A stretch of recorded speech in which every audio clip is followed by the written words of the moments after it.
Assalamualaikum dear students, welcome to O-Level Physics. Today we will solve P2, variant 2 of November 2018. Let's move to the paper. Have a look. Figure 1.1 shows a satellite at constant speed in circular orbit around the Earth. First of all, we have to define satellite. What is satellite? Satellite क्या होता है? Any object revolving around the surface of a planet or revolving around the orbit of a planet, that is called satellite. Here in this case, satellite is revolving around the surface of the earth. So satellite की definition clear हो गई. Satellite, all objects that revolve around the surface of a planet are called satellite. There are different types of satellites. Moon is the natural satellite of the earth. There are some artificial satellites which have been sent in space by the scientists. The main purpose of the satellite is communication, space research, and satellites are also being used for weather forecasting. So the question is about satellites, and the first question is, state how speed differs from satellite. Speed differs from velocity. Okay, speed is basically distance covered in unit time. Speed is distance covered in unit time. This is speed. And displacement covered in unit time. Displacement covered in unit time is called velocity. What is difference between distance and displacement? Distance is a scalar quantity. Displacement is a vector quantity. Speed involves distance. So speed is a scalar quantity, and velocity is the rate of change of displacement. So this is a vector quantity. जो scalar quantities होती हैं जैसे speed है, speed की सिर्फ magnitude होती है, इसकी स्पेसिफिक डायरेक्शन नहीं होती. This is a scalar quantity having only magnitude, not specific direction. Velocity is a vector quantity having specific direction. So the first question was the difference between speed and velocity. Speed क्या होती है? Speed does not have specific direction. It is a scalar quantity. जबकि जो velocity होती है, जैसा कि हमने अभी explain किया, velocity is a vector quantity having specific direction. 1 mark का क्वेश्चन था, आपने सिर्फ डिफरेंस लिखना था. सैटेलाइट से रिलेटेड नेक्स्ट क्वेश्चन है, As it orbits the earth, जैसे ही ये सैटेलाइट अर्थ के अराउंड रिवॉल्व करना शुरू करता है, ऑर्बिट में पहुंचता है, the satellite is experiencing an acceleration. तो इसके अंदर एक्सेलरेशन आता है. हमने ये बात स्टडी कर ली है कि एक्सेलरेशन कब प्रोड्यूस होता है. कब प्रोड्यूस होता है? Very good. When a net force acts on an object, acceleration produces. Acceleration होता क्या है बेटा? बोले. Rate of change of velocity. तो कोई भी ऑब्जेक्ट जो सर्कुलर पाथ पे मूव कर रहा होता है, उसकी वेलोसिटी हर पॉइंट पे चेंज हो रही होती है. क्यों? हमने अभी कहा कि वेलोसिटी जो होती है, वेलोसिटी एक वेक्टर क्वांटिटी है और इसके अंदर दो चीजें इन्वॉल्व हैं, एक मैग्नीट्यूड बोले और दूसरी डायरेक्शन.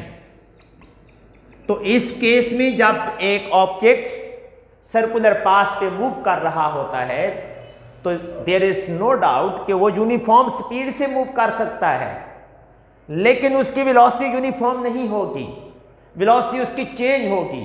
लेट्स सपोज ये सैटेलाइट है, ये 8000 मीटर पर सेकेंड की स्पीड से मूव कर रहा है, अर्थ के अराउंड मूव कर रहा है. तो इसकी मैग्नीट्यूड तो सेम रहती है, लेकिन हर पॉइंट पे डायरेक्शन चेंज होती है।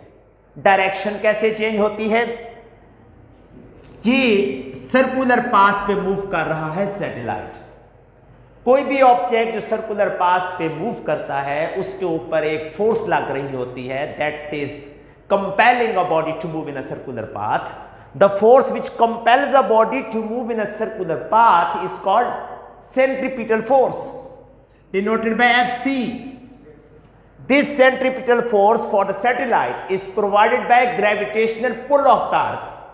अर्थ सैटेलाइट को अपने सेंटर की तरफ अट्रैक्ट करती है with a force that is called centripetal force, जिसकी वजह से ये सर्कुलर पाथ पे रोटेट करता है।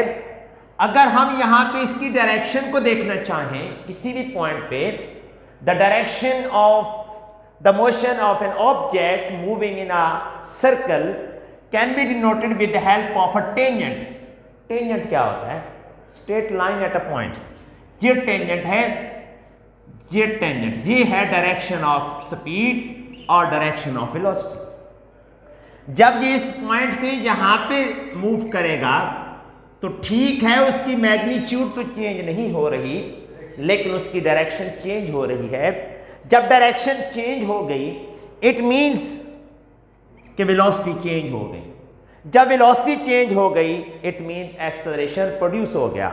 सो जैसे ही क्वेश्चन क्या है, as it orbits the earth, जैसे ही ये अर्थ के अराउंड रोटेट करना शुरू करता है, the satellite is experiencing an acceleration. Explain in term of its velocity why the satellite is accelerating. Reason बताएं।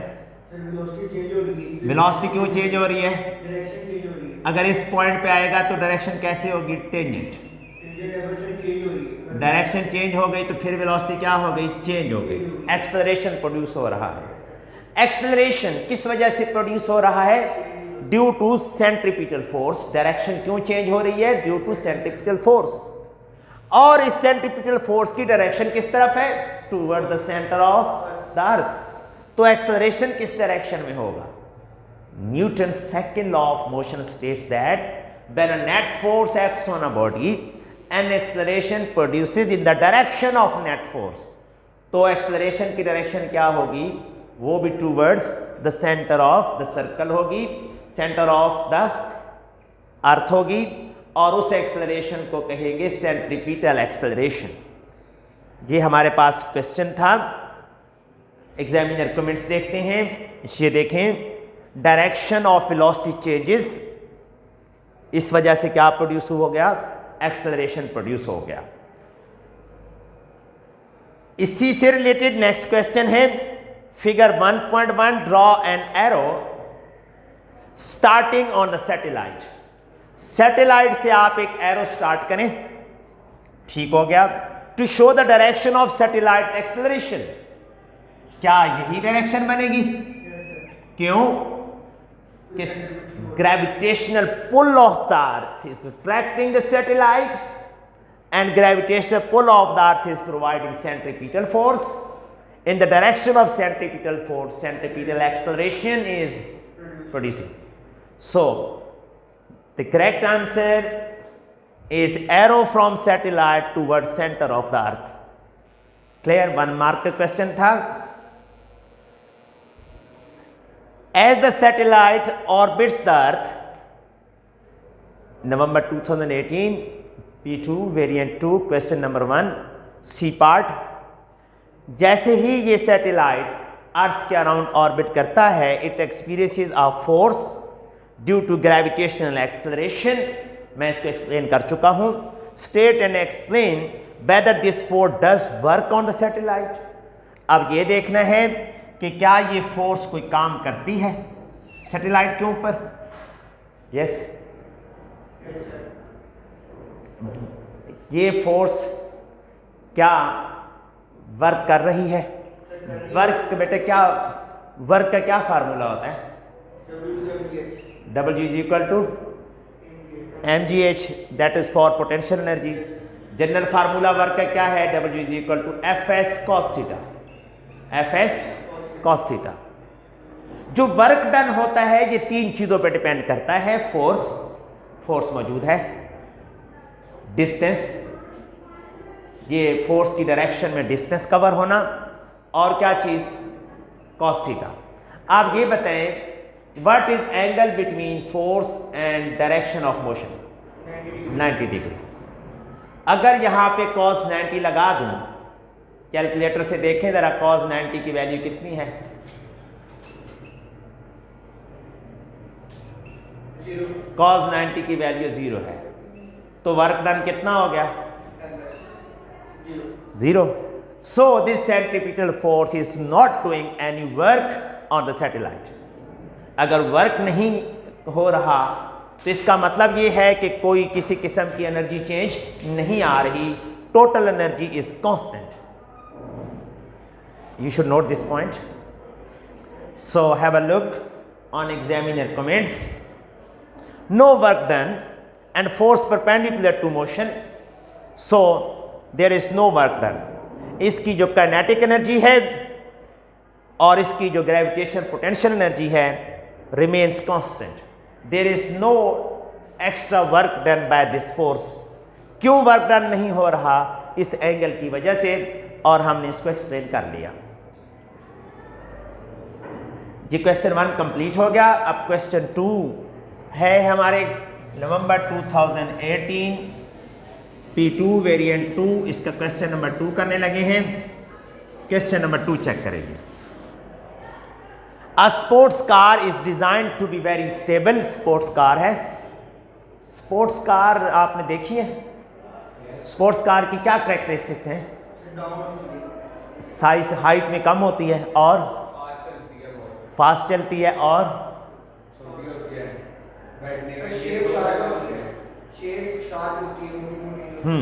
ठीक हो गया।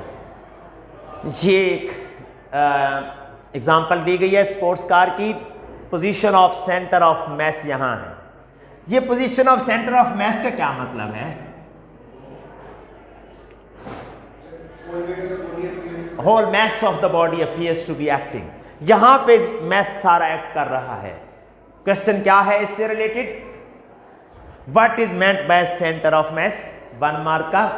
Centre of mass is the point or place where entire mass of the body seems to be located. Got it? Centre of gravity भी हम define कर चुके हैं। State 2 features of the design that make the car stable. Stability किस पे depend करती है? Position of centre of mass पे।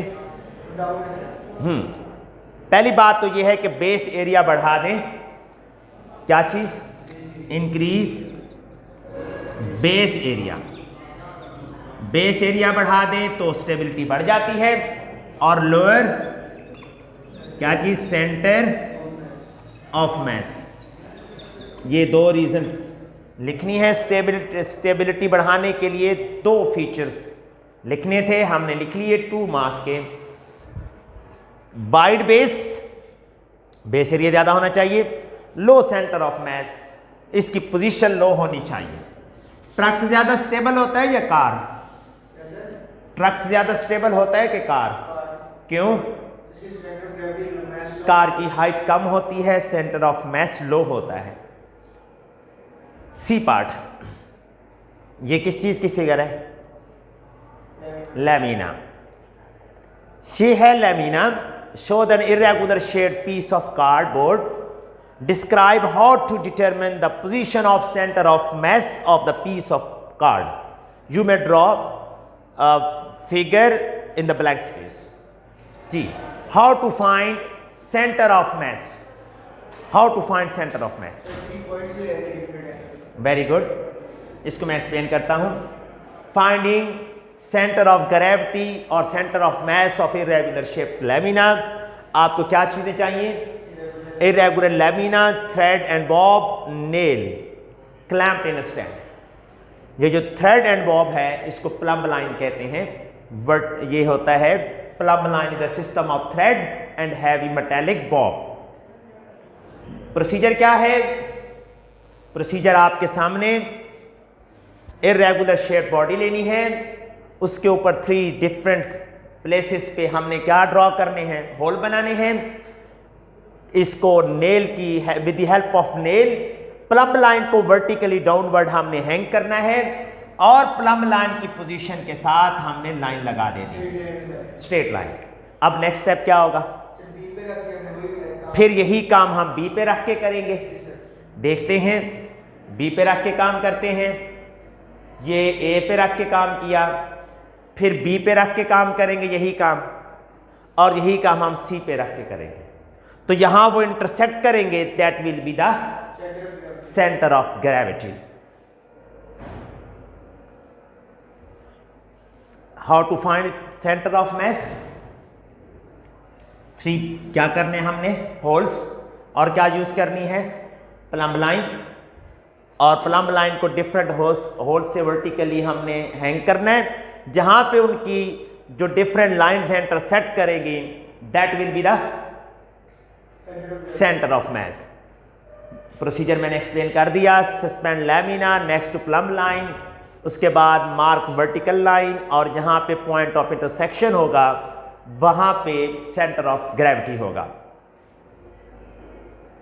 क्वेश्चन नंबर 3 है, ये क्या है जी, ये है इलेक्ट्रिक केटल। क्या है, ये हैंडल है पकड़ने वाला, और ये ऊपर लिड है। किससे बनी हुई है, ये कॉपर से, टेबल के ऊपर रखी गई है। यहाँ हीटर है, आपको पता है कि हीटर के साथ स्विच आता है हमारे पास, और उसको हम प्लग इन करते हैं तो यहाँ से करंट जाती है। ऐसा ही है। इससे रिलेटेड क्वेश्चंस क्या है, क्वेश्चन देखिए जी, ये हीटर, ये लिक्विड की surface X. The kettle is used to heat water and there is an electric heater at the base. Base में इलेक्ट्रिक हीटर है। ये इलेक्ट्रिक केटल कॉपर से बनी हुई है। ये केबल है, तार है जो हमने लगानी है एक्सटेंशन के साथ। ये केबल आ रही है, इस केबल को हमने एक्सटेंशन देनी है, प्लग इन करना है, करंट जाएगी और हीटर हीट अप करेगा। क्वेश्चन क्या है, state and explain the advantage of heating the water from the below. ये हीटर ऊपर क्यों नहीं है, यहां क्यों नहीं है, हीटर ऐसे डिप क्यों नहीं कर दिया हमने एक हीटर लेके इसको ऐसे यहां पे क्यों नहीं डिप किया। यहां पे हीटर रखने का पर्पस क्या है, एडवांटेज क्या है जी। एक हीटर होते हैं ना जो ऐसे करके भी लिक्विड के अंदर डाल दिए जाते हैं, इलेक्ट्रिक हीटर होते हैं। लेकिन केटल के अंदर हीटर बेस में ही क्यों है, इसका एडवांटेज क्या है। जब हीटर में से करंट पास होगी, फिलामेंट इसकी हीटअप होगी, हीट प्रोड्यूस करेगा, लिक्विड वाटर हीटअप होगा। जब वो हीट होगा तो एक्सपैंड होगा, उसकी डेंसिटी क्या होगी, कम होगी, वो लाइट हो जाएगा और ऊपर चला जाएगा। चला गया, और ऊपर से कोल्ड वाटर कहाँ आएगा, नीचे। फिर ये वार्म होके कहाँ चला जाएगा, ऊपर। इस प्रोसेस को क्या कहते हैं, कन्वेक्शन। क्या कहते हैं, there are different methods, different modes for the transference of heat in which one of the mode is convection. When the heater is at base, it makes easy to transfer heat energy with the help of convection. इस तरह cold water नीचे आता है और warm water ऊपर जाता है। ये एडवांटेज है। देख लें, all the water is heated uniformly. ये भी कमेंट में आया है कि इस तरीके से सारा पानी यूनिफॉर्मली हीटअप हो जाएगा। हीटेड वाटर राइजेज, गर्म पानी ऊपर चला जाएगा और कोल्ड वाटर कहाँ आ जाएगा, नीचे। तो heat is transferred throughout the liquid with the help of convection uniformly. Got it. Next question देखें जी, as the water is heated it expands. Water को हीट करते हैं एक्सपेंड होता है कि नहीं होता। Explain in terms of molecules why water expands when it is heated. Molecules के अंदर काइनेटिक एनर्जी आ जाती है, और जैसे कि ये सॉलिड्स हैं, सॉलिड के एटम देख रहे हैं, क्या कर रहे हैं, जस्ट वाइब्रेट कर रहे हैं। ये लिक्विड और ये गैस। जब वाटर को हीट किया जाता है तो उसके मॉलिक्यूल्स की काइनेटिक एनर्जी इंक्रीज हो जाती है, कोलिजन बढ़ जाती है, इंटरमोलेकुलर फोर्सेस वीक हो जाती हैं, मॉलिक्यूल्स एक दूसरे को पुश करते हैं, तो इस तरीके से वाटर जो है वो एक्सपेंड हो जाता है। Reason, molecules move, vibrate faster, more kinetic energy, they push each other, they collide with each other, and hence water expands on heating. Question, read करें। Copper also expands when heated. State what happens to level X of the water in kettle. Explain your answer in terms of expansion of the copper and the water. जब ये heater on होता है, heat energy water को मिलती है, water expand होता है, हम एक्सप्लेन कर चुके हैं। तो ये जो कॉपर मेटल है ये भी एक्सपैंड होती है। तो बताएं ये जो लेवल है ये ऊपर जाएगा कि नीचे जाएगा? सेम रहेगा। क्यों? आप ये बताएं कि डायरेक्टली पहले कौन हीट हो रहा है? वाटर हो रहा है। अच्छा, अप जाएगा। आप ये बताएं कि जो एक्सपेंशन है लिक्विड की वो ज्यादा है या सॉलिड कॉपर की? Expansion in liquid is much more larger than that of solid. So when we will heat, no doubt copper will also expand, but as compared to copper there is larger increase in the larger expansion in liquid as compared to solid, so the level will rise, level rise hoga, rise and liquid expand more than solids. Question number 4, question number 4 क्या है इसको देखें, study करें।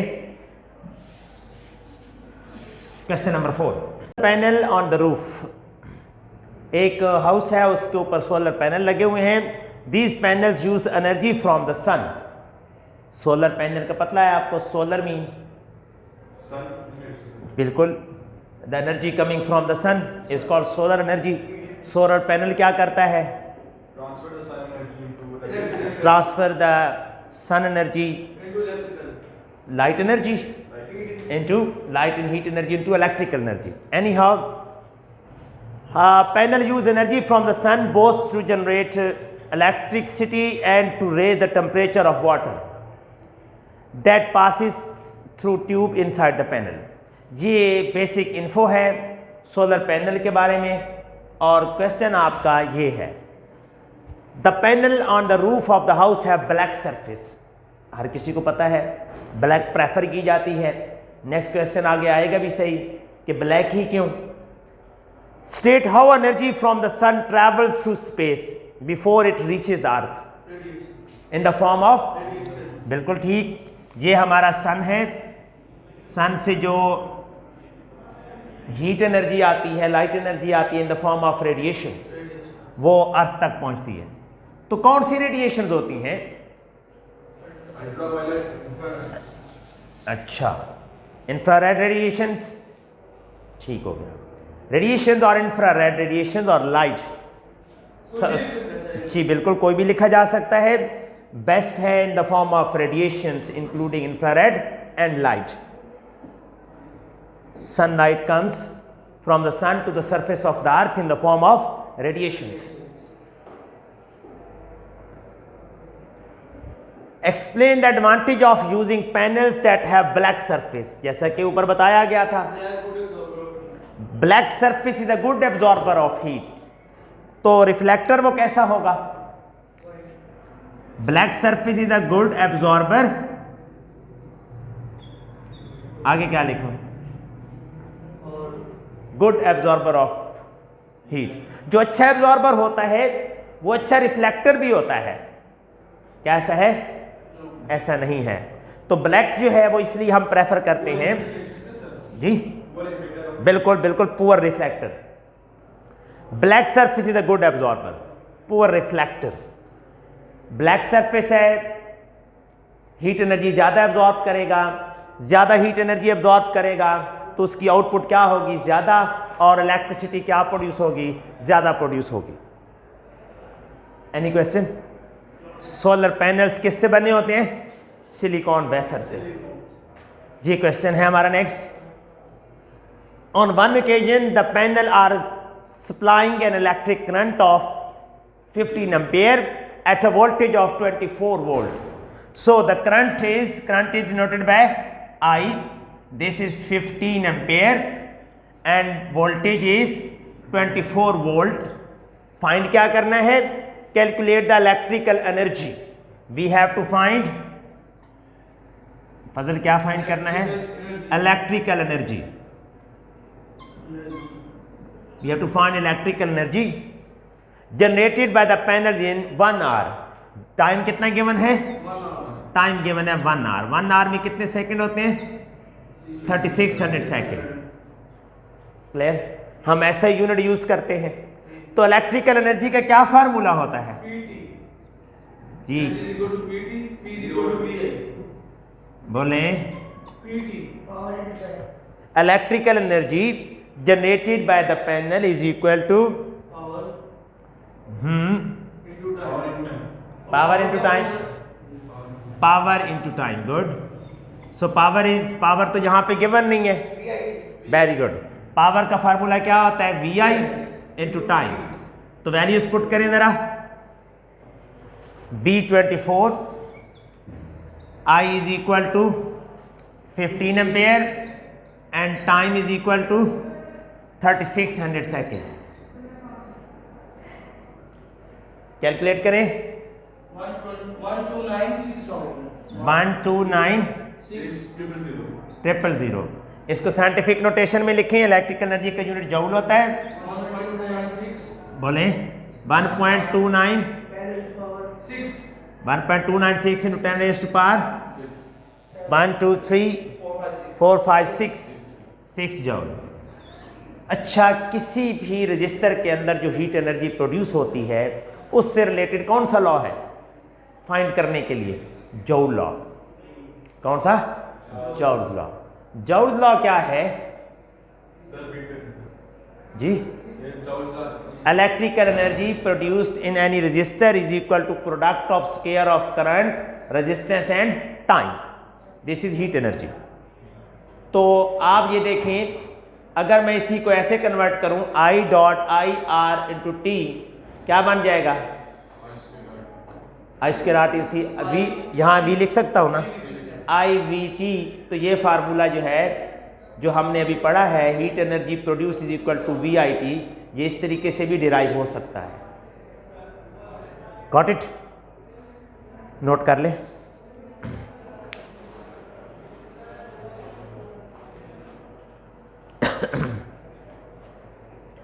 Joule's law, the heat energy produced in any resistor is equal to the product of square of current, resistance and time.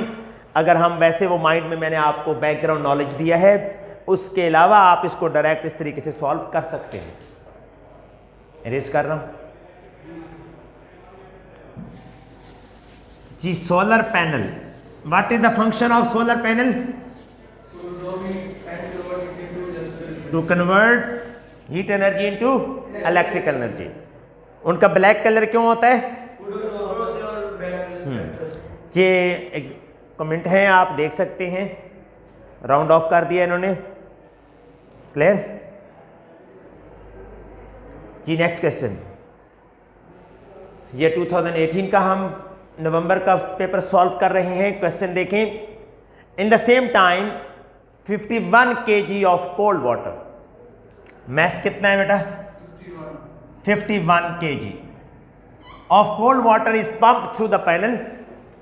Panel में heat energy absorb हुई थी. The temperature of the water increases from, initial temperature कितना था? 16 degree Celsius. Final कितना हो गया बाद में? 45 degree Celsius. Change in temperature कितना आया? T2 माइनस T1 कितना आया जी? 45 माइनस 16 कितना बना? 29 degree Celsius. Got it?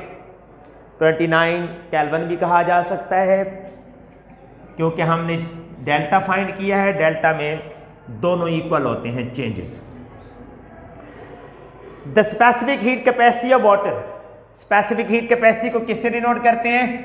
C से 4200 जूल पर केजी पर केल्विन यूनिट प्रॉपर लिखना है हमने, पर डिग्री सेल्सियस दोनों ठीक हैं। इन्होंने डिग्री सेल्सियस लिखा है, हम भी डिग्री सेल्सियस कर लेते हैं। Calculate the increase in thermal energy of water. आपने thermal energy of water delta Q find करना है। थर्मल एनर्जी को क्यू से डिनोट करते हैं, डेल्टा क्यू फाइंड करना है। तो क्या फार्मूला होता है?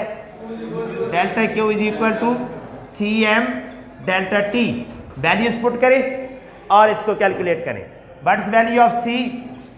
4200, M 51 and delta T 29। Multiply करें, आंसर निकालें। 11800। क्या आना चाहिए यूनिट साथ? Heat is a form of energy, unit is job. इसको साइंटिफिक नोटेशन में लिखा जा सकता है, लिखें। कितना बनेगा जी? 6.2 इंटू 10⁻6। ये आंसर आ जाएगा। इसी को साइंटिफिक नोटेशन में करना है हमने। नोट करें, शाबाश।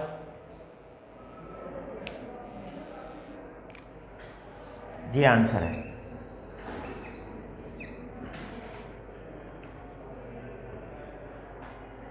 Hurry up.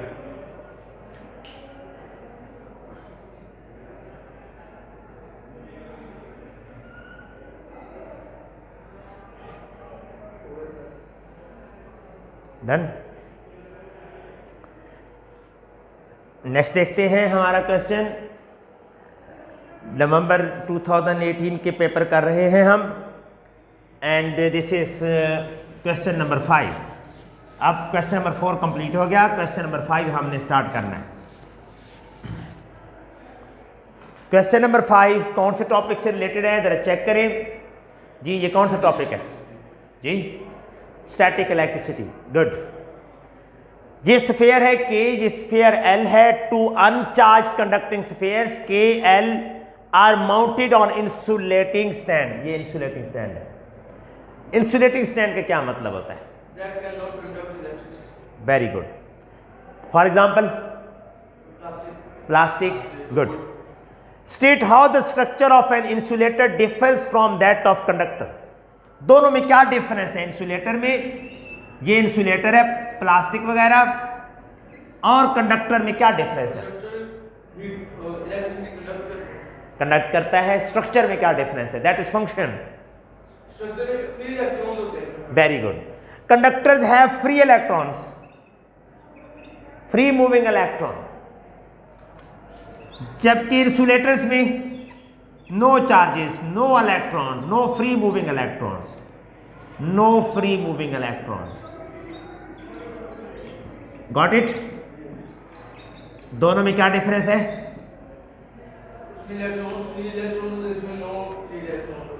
Give one example of insulator. जैसे कि हम डिस्कस कर चुके हैं। कौन सी एग्जांपल इंसुलेटर की डिस्कस किया हमने? प्लास्टिक। क्या एयर इंसुलेटर है या कंडक्टर है? Air is insulator. What about paper? Paper is also insulator. So electrons are not free to move in insulators. इसी का नेक्स्ट पार्ट है जी। देखें, ये स्फीयर्स हैं जो माउंट किए गए हैं किसके ऊपर? इंसुलेटर के ऊपर। इनके करीब एक पॉजिटिवली चार्ज रॉड लेके आया गया है। The two spheres are in contact. Figure 5.1 show the positively charged insulating rod held next to K. On figure 5.1 draw the charges on K and L. K और L पे क्या charges produce होंगे? इस phenomenon को क्या कहते हैं? क्या कहते हैं? Electrostatic induction.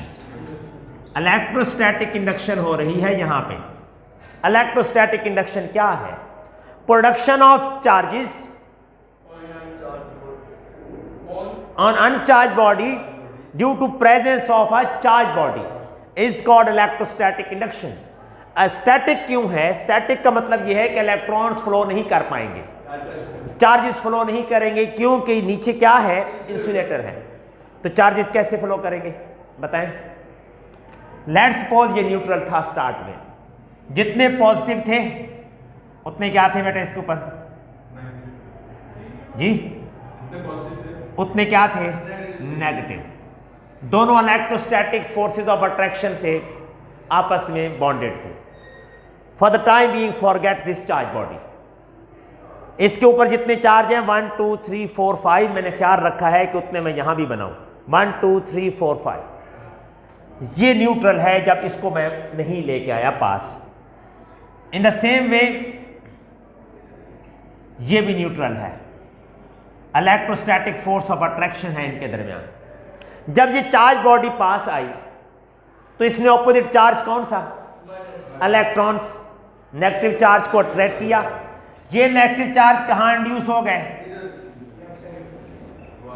याद रखिएगा जितने ये हैं उतने ही बनाने, ऐसा नहीं कि ये 5 और यहां पे आप 1000 बना बैठे। तो पॉजिटिव कहां रिपेल हुए, बैक साइड पे, यहां पॉजिटिव चार्ज आ गए, ये तो हो गई सेपरेशन इनकी। अब ये इलेक्ट्रोस्टैटिक इंडक्शन की वजह से यहां क्या आ गए, नेगेटिव। इस एंड पे क्या आ गए, पॉजिटिव। ये सेपरेट हो गए, ये दोनों इन कांटेक्ट हैं, ये एक दूसरे को क्या कर देंगे, न्यूट्रलाइज। यहां कोई चार्ज नहीं होगा। तो ये फिगर कंप्लीट हो गई। फिगर क्या थी, ड्रॉ द चार्जेस ऑन के एंड एल। Got it. किस चीज का ख्याल रखना है, देखना है। एग्जामिनर कमेंट्स देखते हैं। Negative charges on left side of K and positive charges on right side of L. किस चीज का ख्याल रखना है, इक्वल नंबर ऑफ चार्जेस क्या होने चाहिए, इक्वल। एंड इक्वल हो सकते हैं लेकिन लेस देन 5 हो। इस तरह नहीं कि ये 5 है और आप 1000 बना के बैठे। दूसरा किस चीज का ख्याल रखना है, no charges on right of K. यहां पे कोई चार्जेस नहीं है, क्यों नहीं है, क्योंकि वो न्यूट्रल हो गए थे। Got it. Sphere L is move to the right. इस कंडीशन में स्फीयर एल को इधर मूव कर दिया गया, इसको अभी नहीं हटाया गया, ये वैसे का वैसे ही है। Sphere L is move to the right long away from K, दूर ले गया उसको। उसके बाद क्या किया, the positively charge rod is moved away. अब इसको भी हटा दिया गया। क्या क्या काम किया गया फजल, पहले एल को ज्यादा दूर मूव कर दिया गया, ये वैसे ही था। जब एल दूर चला गया तो फिर क्या हुआ, ये भी दूर चली गई। अब क्वेश्चन ये है, state what happens to the charge on के।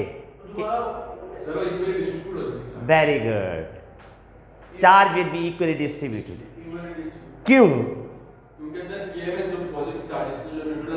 के में जो पॉजिटिव थे वो न्यूट्रलाइज हो गए। This is the process of charging a uncharged body with the help of a charge body which is called electrostatic induction.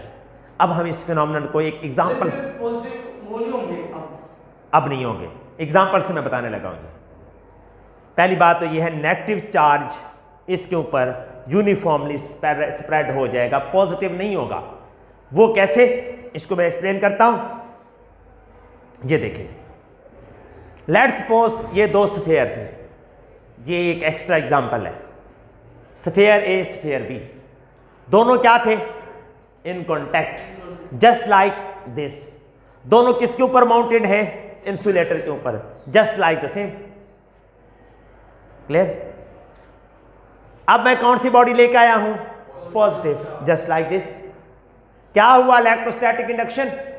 इधर कौन आ गया, नेगेटिव। ये नेगेटिव चार्जेस है ना, नजर आ रहे हैं आपको, ये नेगेटिव चार्जेस। इधर कौन से चार्जेस आ गए, पॉजिटिव आ गए। अब जिस तरह वो क्वेश्चन था, दोनों इन कांटेक्ट थे।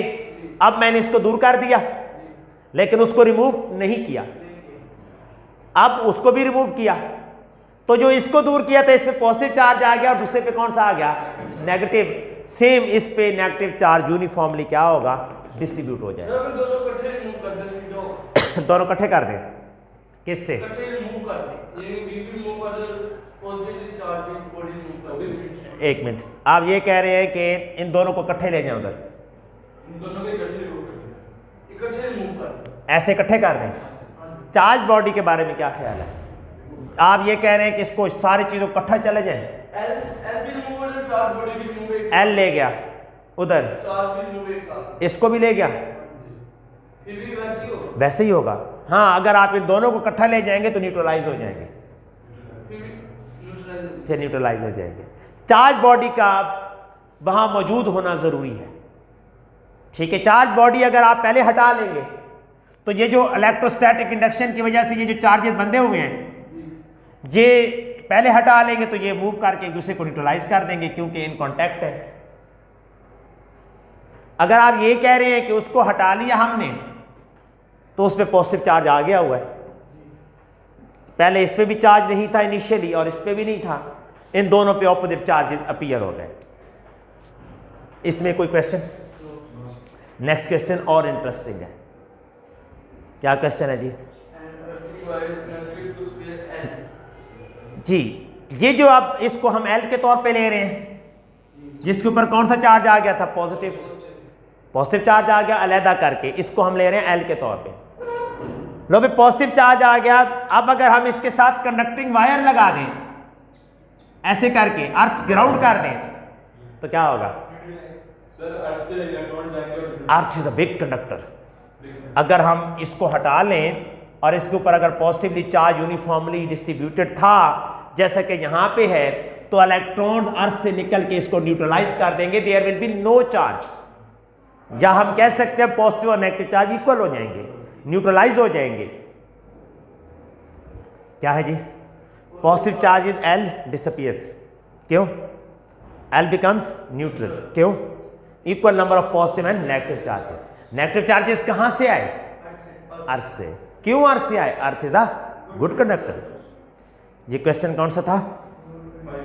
5। अब हम चलते हैं क्वेश्चन नंबर 6 की तरफ। क्वेश्चन नंबर 6 को आपने देख के बताना है कि टॉपिक कौन सा है वो। क्वेश्चन नंबर 6 आमतौर पे कौन सा टॉपिक होता है पेपर में? पता होना चाहिए।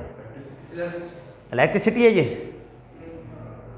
काउंट पर मिनट है। आपने मिस किए हुए ये लेक्चर। रेडियो एक्टिविटी कौन सा है? Radio activity. तो आपके लिए बेहतरीन चांस है उस कॉन्सेप्ट को क्लियर करने का। Figure 6.1 show the radio active detector. ये सारा डिटेक्टर है, ये ट्यूब होती है, ये यहाँ पे कोई पॉइंट पे आप रेडियो एक्टिव सोर्स रखते हैं तो रेडिएशन यहाँ जाती है। जितनी रेडिएशन जाती है यहाँ पे नंबर्स की फॉर्म में, डिजिट्स की फॉर्म में हमें उनका काउंट रेट मिलता है। ये तो हम पढ़ चुके हैं। कौन सी ट्यूब थी? कौन सी ट्यूब हमने पढ़ी थी? GM tube. याद है आपको जीएम ट्यूब? जी जी, क्वेश्चन है असल में। The detector is switched on. आपने देखा previous detector. And reading on the reading of the count rate are recorded. ये रिकॉर्ड की गई है।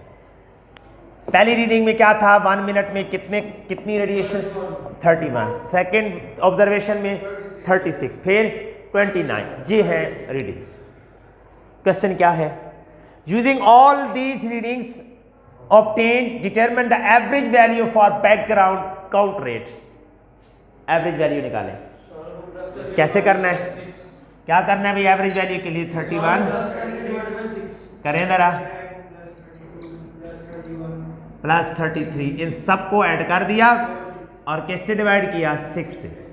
तो ये क्या बन जाएगी? Average value for background rate. देखते हैं जी। 32। साथ हमने काउंट रेट, काउंट्स पर मिनट जरूर लिखना है। ठीक हो गया? Got it? ये तो सिंपल सा क्वेश्चन था, हमने एवरेज फाइंड किया है। अभी इसी से रिलेटेड नेक्स्ट क्वेश्चन है कॉन्सेप्ट बेस। ये देखें जी, नवंबर 2018 का P2 variant 2 question number 6। Figure 6.1 figure हमने दिखानी है, वो आपने देखी थी। कौन सी फिगर थी? वो वाली जिसमें ट्यूब थी, ये वाली। ये फिगर है, थोड़ा इसको शॉर्ट कर दिया। Figure 6.1 show the point P, यहां पॉइंट P है, इज वेरी शॉर्ट डिस्टेंस, बहुत थोड़े से डिस्टेंस पे है from the end of the radiation detector. ये ट्यूब है जिससे रेडिएशन डिटेक्ट करनी है, जहां पे रेडियो एक्टिव सोर्स को आपने रखा है, इससे रेज एमिट होंगी और वो रेज इस ट्यूब के जरिए जाएगी और सिग्नल्स की फॉर्म में हमें यहां पे काउंट रेट मिलेगा। तो क्वेश्चन क्या है जी, a sample of the radioactive isotope cobalt 60 is placed at P। यहां पे कौन सा एलिमेंट रखा गया है, कोबाल्ट, कौन सा 60, कोबाल्ट 60 मीन ये कोबाल्ट का रेडियो एक्टिव आइसोटोप है जिसका मैस है 60। Got it. The average value for the count rate obtained is now 975 counts per minute। 975 यहाँ पे लिखा हुआ आता है, हम देखते हैं जो उसने वैल्यूज को रिकॉर्ड किया, ये वैल्यूज रिकॉर्ड की हैं। अब ध्यान से समझिएगा, ध्यान से, जब इस रेडियो एक्टिव आइसोटोप को पॉइंट P पे रखा गया तो क्या था, दरमियान में रेडियो एक्टिव डिटेक्टर और आइसोटोप के दरमियान में जब कोई चीज नहीं थी तो काउंट रेट कितना था, 975, जब दोनों के दरमियान में कोई चीज नहीं थी। लेकिन जब दोनों के दरमियान में पेपर रख दिया गया, पेपर, तो कितनी हो गई, 976। फजल कैसे इंक्रीज हो गई, पेपर रखा तो कम होनी चाहिए थी, ज्यादा कैसे हो गई। आप ये देखें कि पहले काउंट रेट था 975, जब पेपर रख दिया गया तो 974 होने की बजाय 976 हो गई। पेपर तो रोकेगा, तो ये ज्यादा क्यों हो गई। पेपर रखा, पेपर के ऊपर रेडियो एक्टिव रेज लगी तो एयर में आयोनाइजेशन हुई, एयर में क्या हो गई, आयोनाइजेशन। उस आयोनाइजेशन की वजह से काउंट रेट बढ़ गया। बैकग्राउंड रेडिएशन, रेज आई ना स्ट्राइक की पेपर से, स्ट्राइक करने के बाद पेपर को क्या किया, आयोनाइज, पेपर के एटम्स आयोनाइज हो सकते हैं, एयर आयोनाइज होती है, उसकी वजह से काउंट रेट आयंस बढ़ जाएंगे, तो काउंट रेट क्या हो जाएगा, बढ़ गया है। Background radiation is the reason basically. Got it. Alpha particles जब लगते हैं ना पेपर के ऊपर तो क्या होता है, वो एयर में से जैसे पास होते हैं थोड़े डिस्टेंस पे भी तो एयर को आयोनाइज कर देते हैं। जब एयर आयोनाइज होती है तो काउंट रेट क्या हो जाता है, बढ़ जाता है। उसके बाद जब हमने एल्यूमिनियम रखी, यहां पे एल्यूमिनियम की शीट रखी, किसके दरमियान में, रेडियो एक्टिव सोर्स और जीएम ट्यूब के दरमियान में, डिटेक्टर के दरमियान में, तो रेट जो था काउंट रेट वो कम हो गया, कम होना ही था। एल्यूमिनियम से कुछ चीजें पास नहीं हो सकती। उसके बाद लेड शीट रखी तो और कम हो गया। ये बेसिक इंफॉर्मेशन क्लियर। अब क्वेश्चन क्या है, क्वेश्चन ये है कि आपने बताना है कि ये जो कोबाल्ट से रेज निकल रही हैं वो कौन सी हैं, कौन सी हैं वो, अल्फा है, बीटा है, गैमा है, कौन सी। अल्फा पार्टिकल ना हवा में थोड़ी देर चलते हैं फिर रुक जाते हैं, आगे नहीं जाते। अल्फा रेज पेपर शीट से पास नहीं हो सकते। अब आप आंसर देने से पहले ये चेक कर लें, ये चेक करें, अल्फा पार्टिकल्स पेपर शीट से भी पास नहीं हो सकते। Got it. Beta particle paper sheet से पास होते हैं, एल्यूमिनियम से पास होते हैं। एल्यूमिनियम यहां तक पहुंचते हैं, नहीं पास हो रहे। Beta particle, gamma particle pass हो जाते हैं। तो बताएं यहां से कौन से पार्टिकल थे, गैमा थे। क्यों, क्यों भी गैमा क्यों थे, किससे, लेड से भी पास हो गए, एल्यूमिनियम से भी पास हो गए। सवाल ये है कि एंड पे वो कम हो गए, एंड पे काउंट रेट क्या था, कम हो गया। इसका मतलब है पहले काउंट रेट ज्यादा था तो कौन थे, गैमा भी थे और बीटा भी थे। फजल गॉट इट। मैं रिपीट करता हूं, लो जी, पेपर शीट में, पेपर शीट से पास होते हैं कितने, 976। यहां पे कितने पास हो गए भाई, 976। ठीक हो गया। उसके बाद एल्यूमिनियम से कितने हो रहे हैं, 117। आप कहते हैं कि गैमा पार्टिकल थे। गैमा पार्टिकल तो ये हैं जो एल्यूमिनियम से पास होके गए हुए हैं। तो उससे पहले कौन थे? गैमा भी थे और बीटा भी थे, अल्फा नहीं थे। अल्फा क्यों नहीं थे? अल्फा तो पेपर से पास ही नहीं हो सकते। अल्फा जब निकले थे तो पेपर यहां से जब गए थे तो आयोनाइजेशन क्रिएट की थी, उस वजह से ये 975 से क्या हो गया था 976। अल्फा रह गए पीछे, अल्फा तो थे ही नहीं। अल्फा तो डिटेक्टर के पास पहुंचे ही नहीं है, क्योंकि अल्फा तो पेपर से पास ही नहीं हो सकते। डिटेक्टर के पास कौन पहुंचे हैं? पहले स्टेप में जब ये कितना था 117, गैमा 976 में गैमा था और बीटा था, बाद में सिर्फ क्या था? गैमा। तो करेक्ट ऑप्शन कौन सी है? दोनों ही करेक्ट है, दोनों ही थे। कोबाल्ट से दोनों निकल रहे हैं। ये आंसर चेक करें, beta particle and gamma particle. Boxes clear? ये क्यों गया? इसमें कोई क्वेश्चन? नेक्स्ट क्वेश्चन, वो भी बड़ा इंटरेस्टिंग क्वेश्चन है। ये P2 हम कर रहे हैं, ये क्वेश्चन है जी।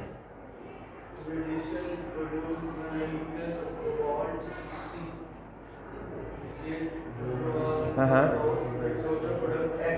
कोबाल्ट है 60, इसका atomic mass 60, number of electron 27। ये बात ओके हो गई। जब ये रेडियो एक्टिव रेज एमिट करेगा कौन कौन सी? बीटा और गैमा। बीटा पे चार्ज कितना होता है? -1, और मैस क्या होता है? 0।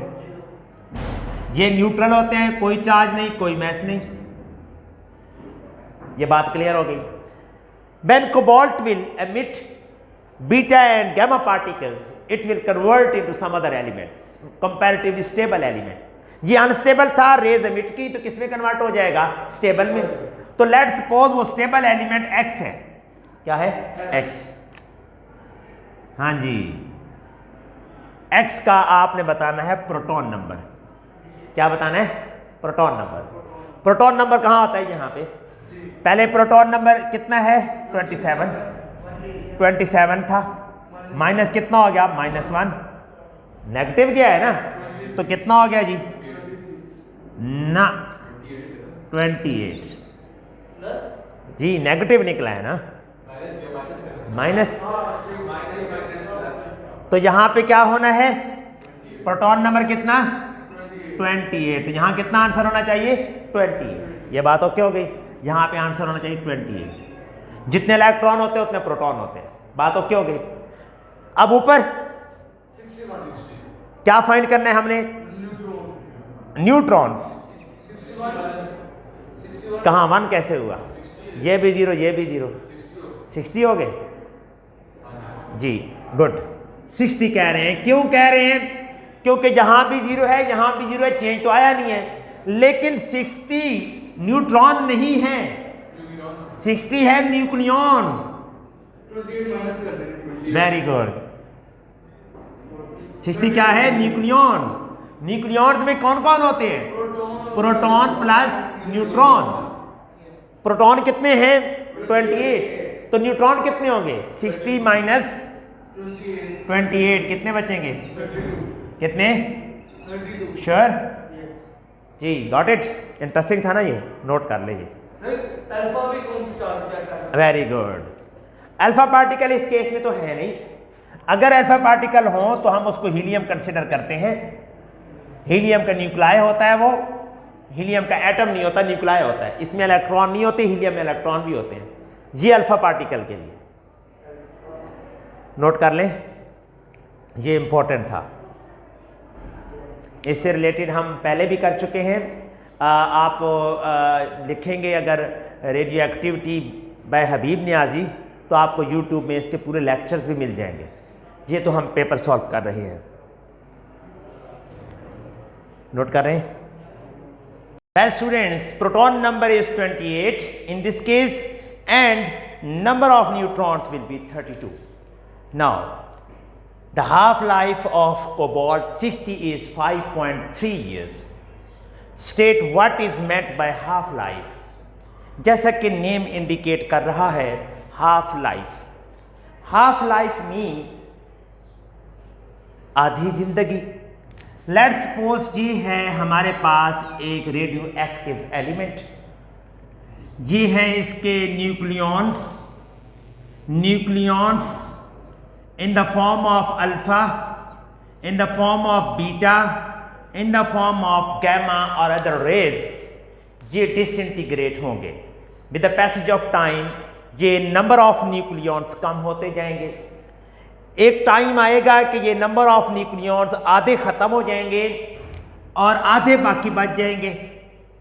So the time period for which half of the nuclei, half of radio active nuclei जो बाकी रह जाते हैं या जो डिसइंटीग्रेट हो जाते हैं उसे कहते हैं हाफ लाइफ। तो हाफ लाइफ की डेफिनेशन क्या होनी है? The average time taken for number of nuclei to be half. Number of nuclei लिख दें, number of atoms to half लिख दें, दोनों ठीक हैं।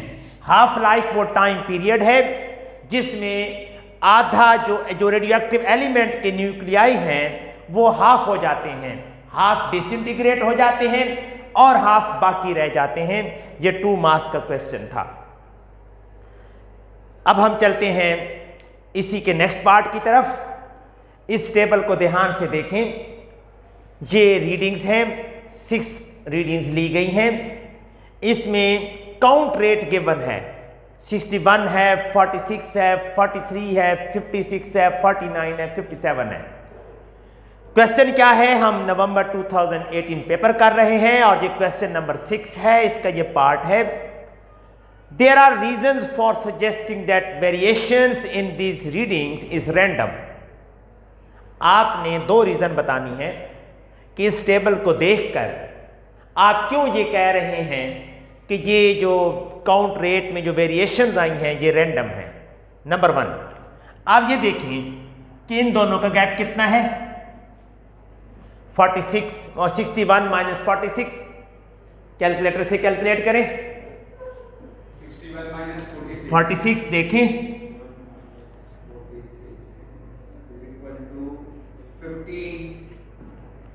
15। अब इन दोनों को आप करें, 46 माइनस 43 3। इन दोनों को माइनस करें, 43 माइनस ऑब्वियसली 56 माइनस 43 होगा, -13, ये 13। -13 बेटा माइनस के पहले बिगर ले लेते हैं ना, डिफरेंस देख रहे हैं। एनी हाउ ये है वेरिएशंस जो रैंडम है।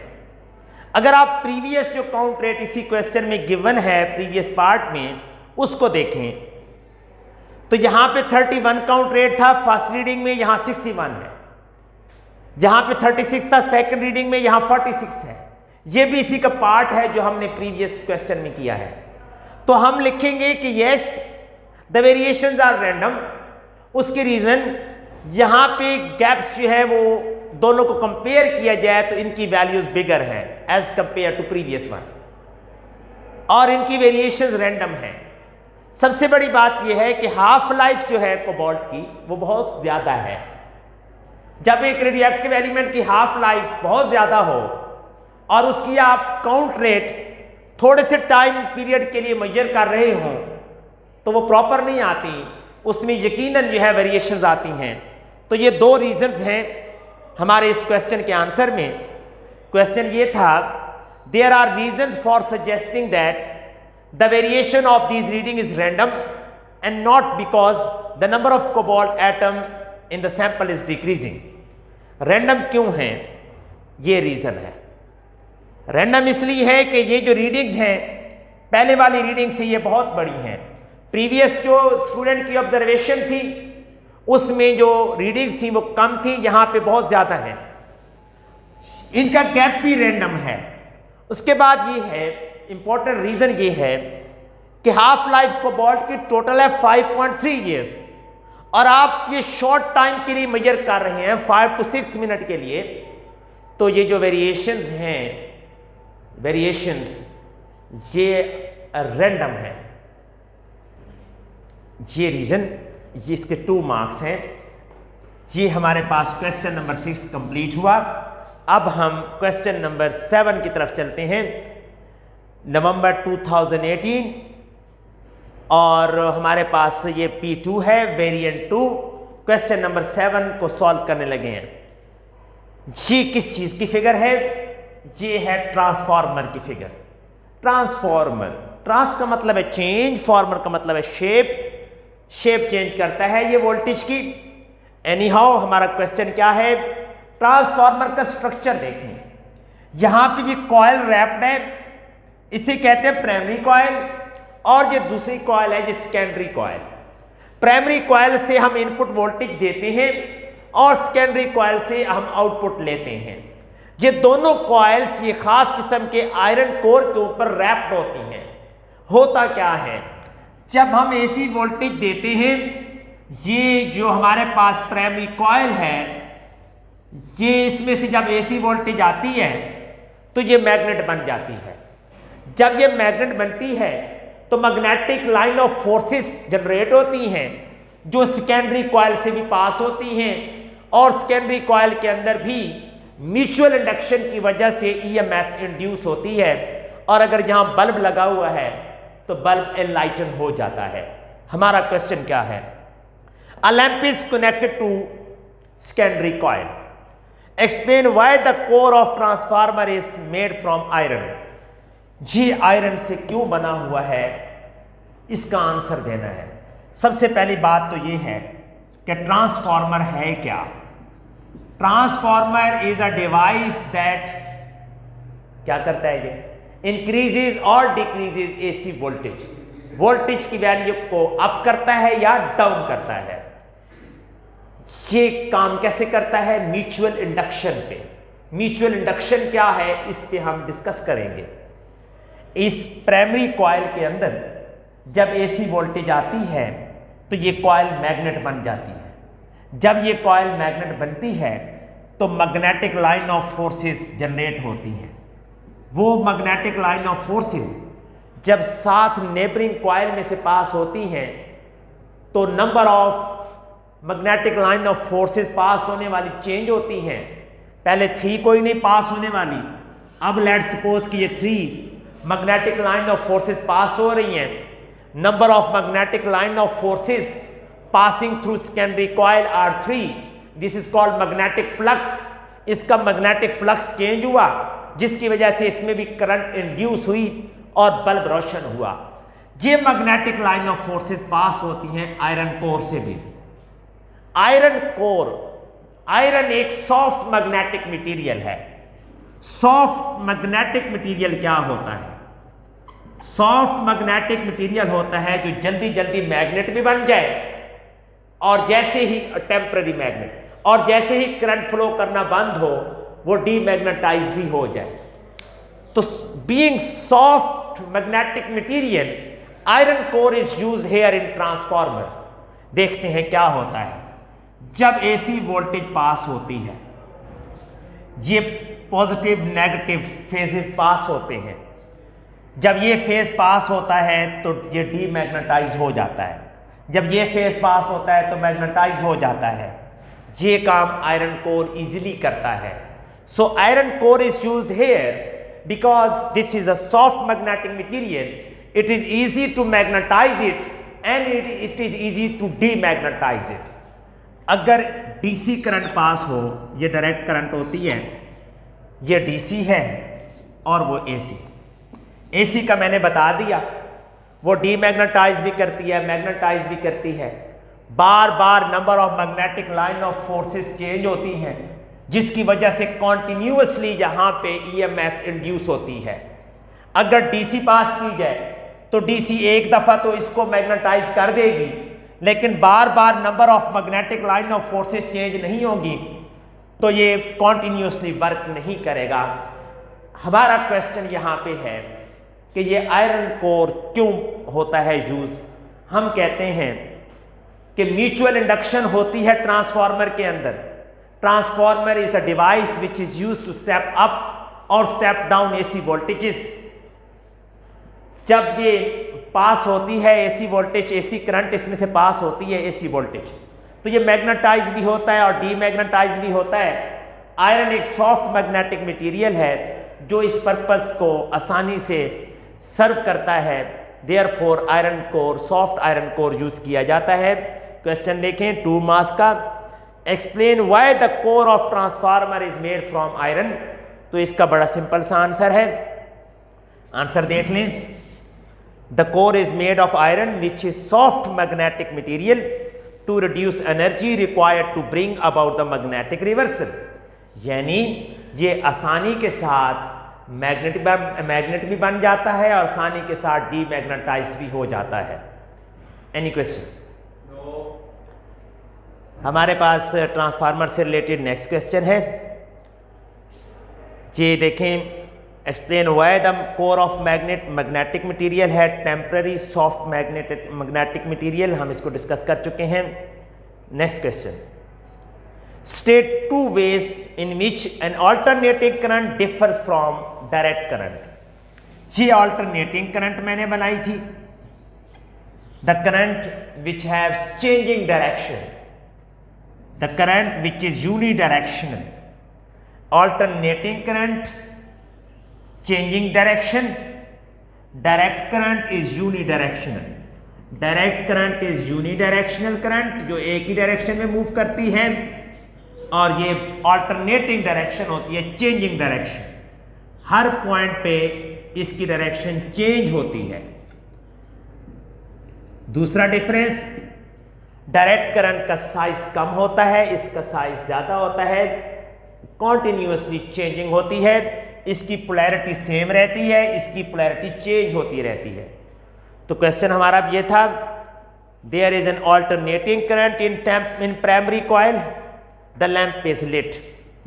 जब ऑल्टरनेटिंग करंट यहां से पास की जाती है तो ये लैंप जलता है। क्यों जलता है मैंने आपको बताया है, ये मैग्नेटाइज भी करता है और डीमैग्नेटाइज भी करता है। बार बार पोलैरिटी चेंज होती है तो number of magnetic lines passing through the coil change होती हैं। जब मैग्नेटिक लाइंस चेंज होती हैं तो करंट इंड्यूस होता है कॉन्टिन्यूसली। इसलिए जो ट्रांसफार्मर है वो एसी करंट पे काम करता है, वो डीसी पे काम नहीं करता। ये दोनों लाइंस मेरी एक्सप्लेनेशन को जस्टिफाई करती हैं। State 2 ways in which an alternating current differs from direct current।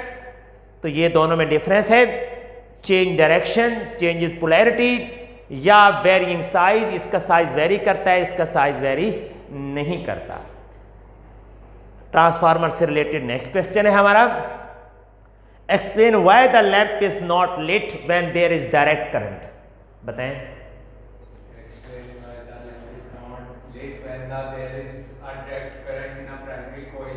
Direct current जब पास होती है तो ये मैग्नेटाइज तो कर लेती है, डीमैग्नेटाइज नहीं करती। ये जब पास होती है एक फेज में ये मैग्नेटाइज करती है, दूसरे फेज में डीमैग्नेटाइज करती है। जब ये पास होती है तो जहाँ number of magnetic line of forces, जब ये फेज होता है तो मिनिमम होती हैं, जब वो फेज होता है तो मैक्सिमम होती हैं। बार बार number of magnetic line of forces change होने की वजह से इसमें कॉन्टिन्यूसली करंट प्रोड्यूस होता है, ईएमएफ इंड्यूस होती है। इसलिए ये एसी पे काम कर सकता है, डीसी पे काम नहीं करता। डीसी में पोलैरिटी चेंज नहीं होती। Magnetic field is not changing, इसमें मैग्नेटिक फील्ड चेंज नहीं होता। इंडक्शन कॉन्टिन्यूसली नहीं होती। नेक्स्ट क्वेश्चन की तरफ चलते हैं जी। ये 2018, अब क्वेश्चन नंबर 8 आ गया। क्वेश्चन नंबर 7 कंप्लीट हो गया है। क्वेश्चन नंबर 8, लो भाई, इस क्वेश्चन में तो मुझे लगता है शाहिद अफरीदी आ गए हैं। शाहिद अफरीदी ने हिट की, बॉल ऊपर गई। अब देखते हैं कि बॉल कैसे कैसे क्या क्या काम करती है। During a game of cricket a player hits a ball with a bat. Player ने बॉल को हिट किया। The ball then travels vertically upward. Ball बिल्कुल सीधी ऊपर गई, as shown in the figure. नवंबर 2018 बॉल ऊपर चली गई, हिट हो गई। क्वेश्चन क्या है ये हमें गिवन है। The speed of the ball at it leaves the bat is 8.7 metre per second. ये स्पीड है। स्पीड को वी से डिनोट करते हैं, इनिशियल स्पीड है, वी आई भी कह सकते हैं, initial speed. Mass of the ball is, mass given है, मैस कितना गिवन है 0.16 किलोग्राम। ये इनिशियल डाटा है जो क्वेश्चन पेपर में गिवन था। State what is meant by mess. Ji, Mass is the quantity of matter possessed by a body due to its just quantity of matter in a body is called mass. Quantity of matter in a body is called mass. Clear हो गया? 1 mark का question था। Next, state the name of measuring instrument that is used to determine mass. Mass कौन से instrument से major होता है? mass physical balance. Physical balances और स्केल्स। तो देखते हैं जी फर्स्ट क्वेश्चन का answer, quantity of matter is called mass, और ये बैलेंसेस या स्केल से मेजर होता है। नेक्स्ट क्वेश्चन है जी 3 मार्क्स का। Calculate the kinetic energy of the ball at it leaves the bat. Bat के ऊपर ये बॉल 0.16 मैस की स्ट्राइक की, बैट ने उसको हिट किया और ऊपर की तरफ वो 8.7 मीटर पर सेकेंड की स्पीड से गई। फाइंड क्या करना है? Kinetic energy. काइनेटिक एनर्जी का क्या फार्मूला होता है? Kinetic energy K is equal to 1/2 mv square. Half mv square. Values put करते हैं, 1/2 m की वैल्यू यहां से देख लेते हैं 0.16. कितनी है, 0.16. और v की वैल्यू 8.7. 8.7। स्क्वायर लेंगे कि नहीं लेंगे? लेंगे. लेंगे।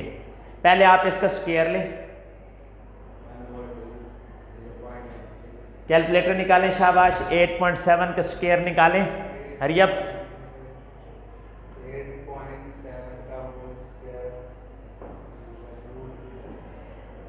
75.6 7 75.6 6 7 कर ले 9 का, ओके। इनको मल्टीप्लाई करके 2 से डिवाइड करेंगे तो आंसर आ जाएगा। हैव अ लुक, आंसर कैसे निकालना है ये आपके सामने। आंसर निकालेंगे 6.1 जूल आंसर आएगा, m और v स्क्वायर। नेक्स्ट क्वेश्चन की तरफ चलते हैं हम। नेक्स्ट क्वेश्चन ग्राफ से रिलेटेड है और ये बड़ा इंपॉर्टेंट ग्राफ है। ग्राफ क्लियर है, नजर आ रहा है? Yes. ओके, ग्राफ को डिस्कस करते हैं। 8.2 फिगर है, वेलोसिटी टाइम ग्राफ है। ये वेलोसिटी और एक्स एक्सिस पे टाइम, टाइम की वैल्यूज यहां गिवन है।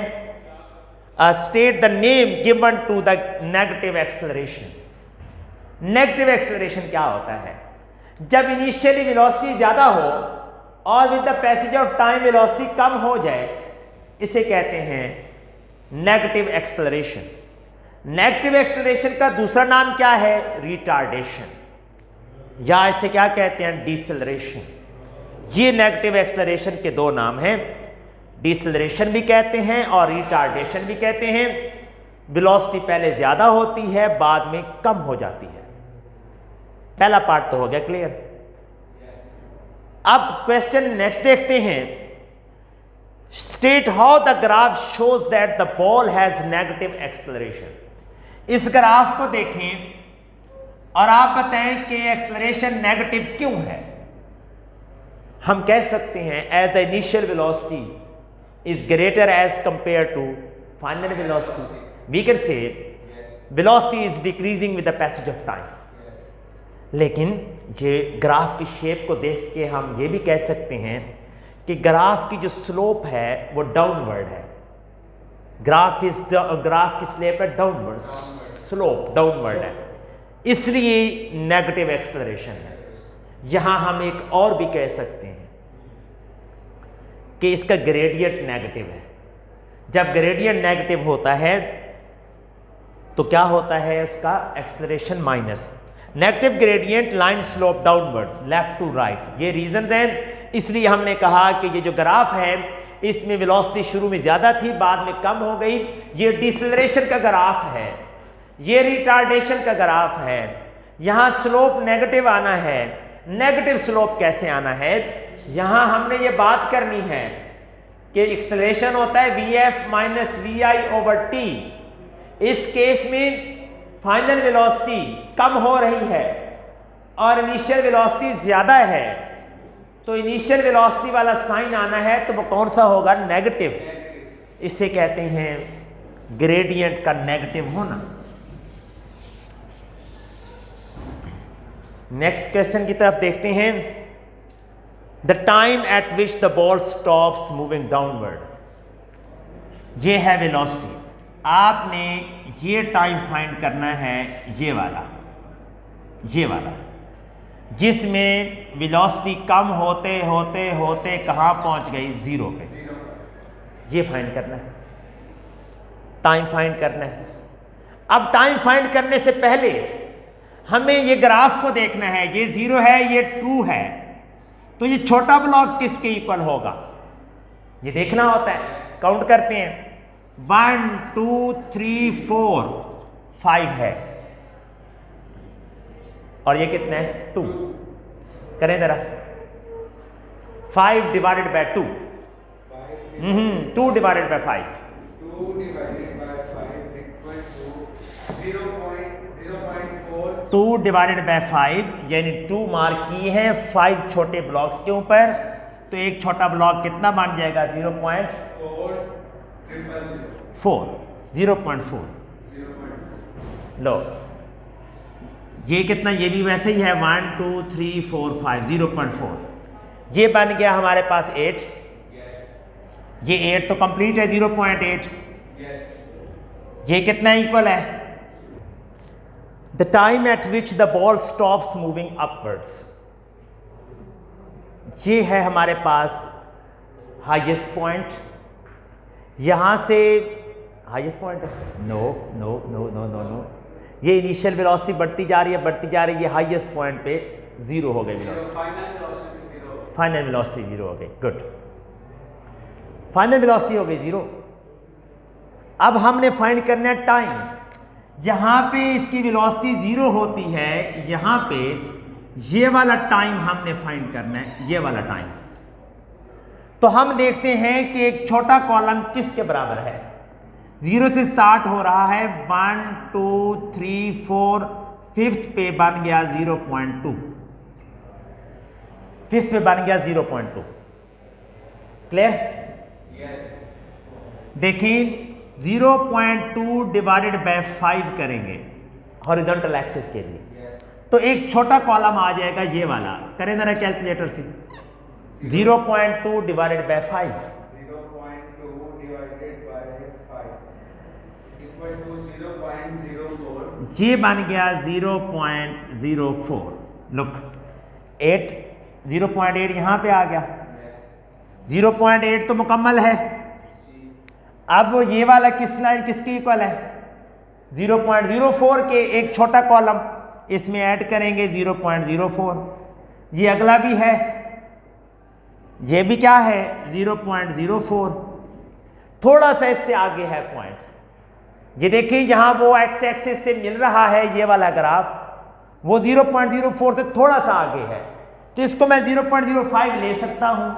0.04 भी ले लूंगा तो गलत नहीं है। तो ये कितना बन जाएगा? 0.89। तो ये वाला जो पॉइंट है ये 0.89 है, तो टाइम कितना लगा?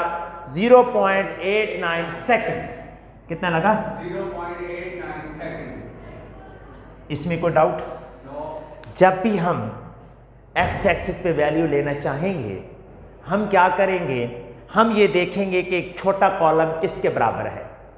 हमने ये देखा कि ये 5 जो कॉलम्स हैं वो 0.2 के इक्वल है, तो एक किस कैसे निकालेंगे? 0.2 डिवाइडेड बाय 5, 0.04, 0.8 मुकम्मल प्लस 0.04 प्लस 0.04 और थोड़ा सा आगे है 0.05 ले लिया, तो ये टोटल आंसर आ गया हमारे पास। ये टाइम है जी, टाइम देख लें, 0.88 सेकंड भी ठीक है, 0.9 इसको राउंड ऑफ करें तो वो भी ठीक है। अगर मैं इसको 0.4 ही ले लूं, जैसा कि एक छोटा कॉलम 0.04 ले रहा हूं, 0.8 प्लस 0.04 प्लस 0.04, तो ये बन जाएगा 0.88 सेकंड। क्लियर हो गया? नेक्स्ट है जी हमारे पास the distance travelled before the bus stops. Ball stop. Thank you. Ball stops moving upward. Look, यहां से स्टार्ट हुआ, इनिशियल वेलोसिटी 0. हाईएस्ट पे पहुंच के कितनी हो गई? 0। इनिशियल वेलोसिटी थी कुछ, हाईएस्ट पे कितनी? 0। ये है स्पीड टाइम ग्राफ। अगर स्पीड टाइम ग्राफ या वेलोसिटी टाइम ग्राफ से आपने डिस्टेंस फाइंड करना हो तो क्या लेते हैं? Area under the graph.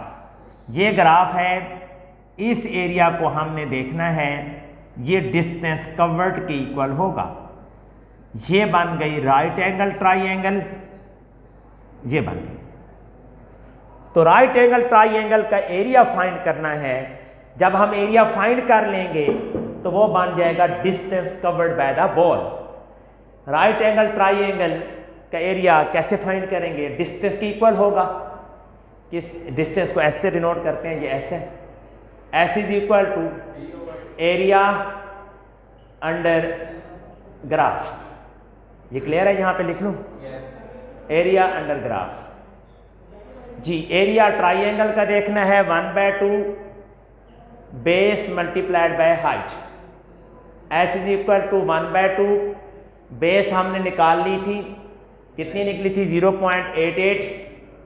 0.88 height कितनी है? ये हाइट है। अब हाइट निकालनी है। 1 2 3 4 5 किसके इक्वल है? 2 ब्लॉक्स के। तो एक छोटा ब्लॉक किसके इक्वल होगा? क्या करेंगे? 2 डिवाइडेड बाय 5 कितना निकलेगा? 0.4। एक छोटा ब्लॉक वर्टिकली 0.4 का है। ये देखिए 8, 8.4, 8.8। तो कितनी हाइट इसकी? ट्राइंगल की हाइट कितनी हो गई? 8.8। कैसे? यहां से देखें, यहां 8 एक छोटा 0.4, दूसरा छोटा 0.4। 8 प्लस 0.4 प्लस 0.4 टोटल कितना हो गया? 8.8। आप इनको मल्टीप्लाई करके 2 से डिवाइड करेंगे तो आंसर आ जाएगा। कैसे आंसर आएगा? निकालने जी, इनको मल्टीप्लाई करें और 2 से डिवाइड करके आंसर बताएं मुझे। 8 को किससे 0.88 0.88 multiplied by 8.8 multiplied by 8.8 divided by 2। divided by 2 is equal to 3.87 3.87 20. Metre answer आ जाएगा। ये 4.1 तक भी वेरिएशन हो सकती हैं रीडिंग में, अगर कोई पैरेलैक्स एरर हो तो। ये बात क्लियर? डिस्टेंस का आंसर क्या आएगा जो हमारे केस में है?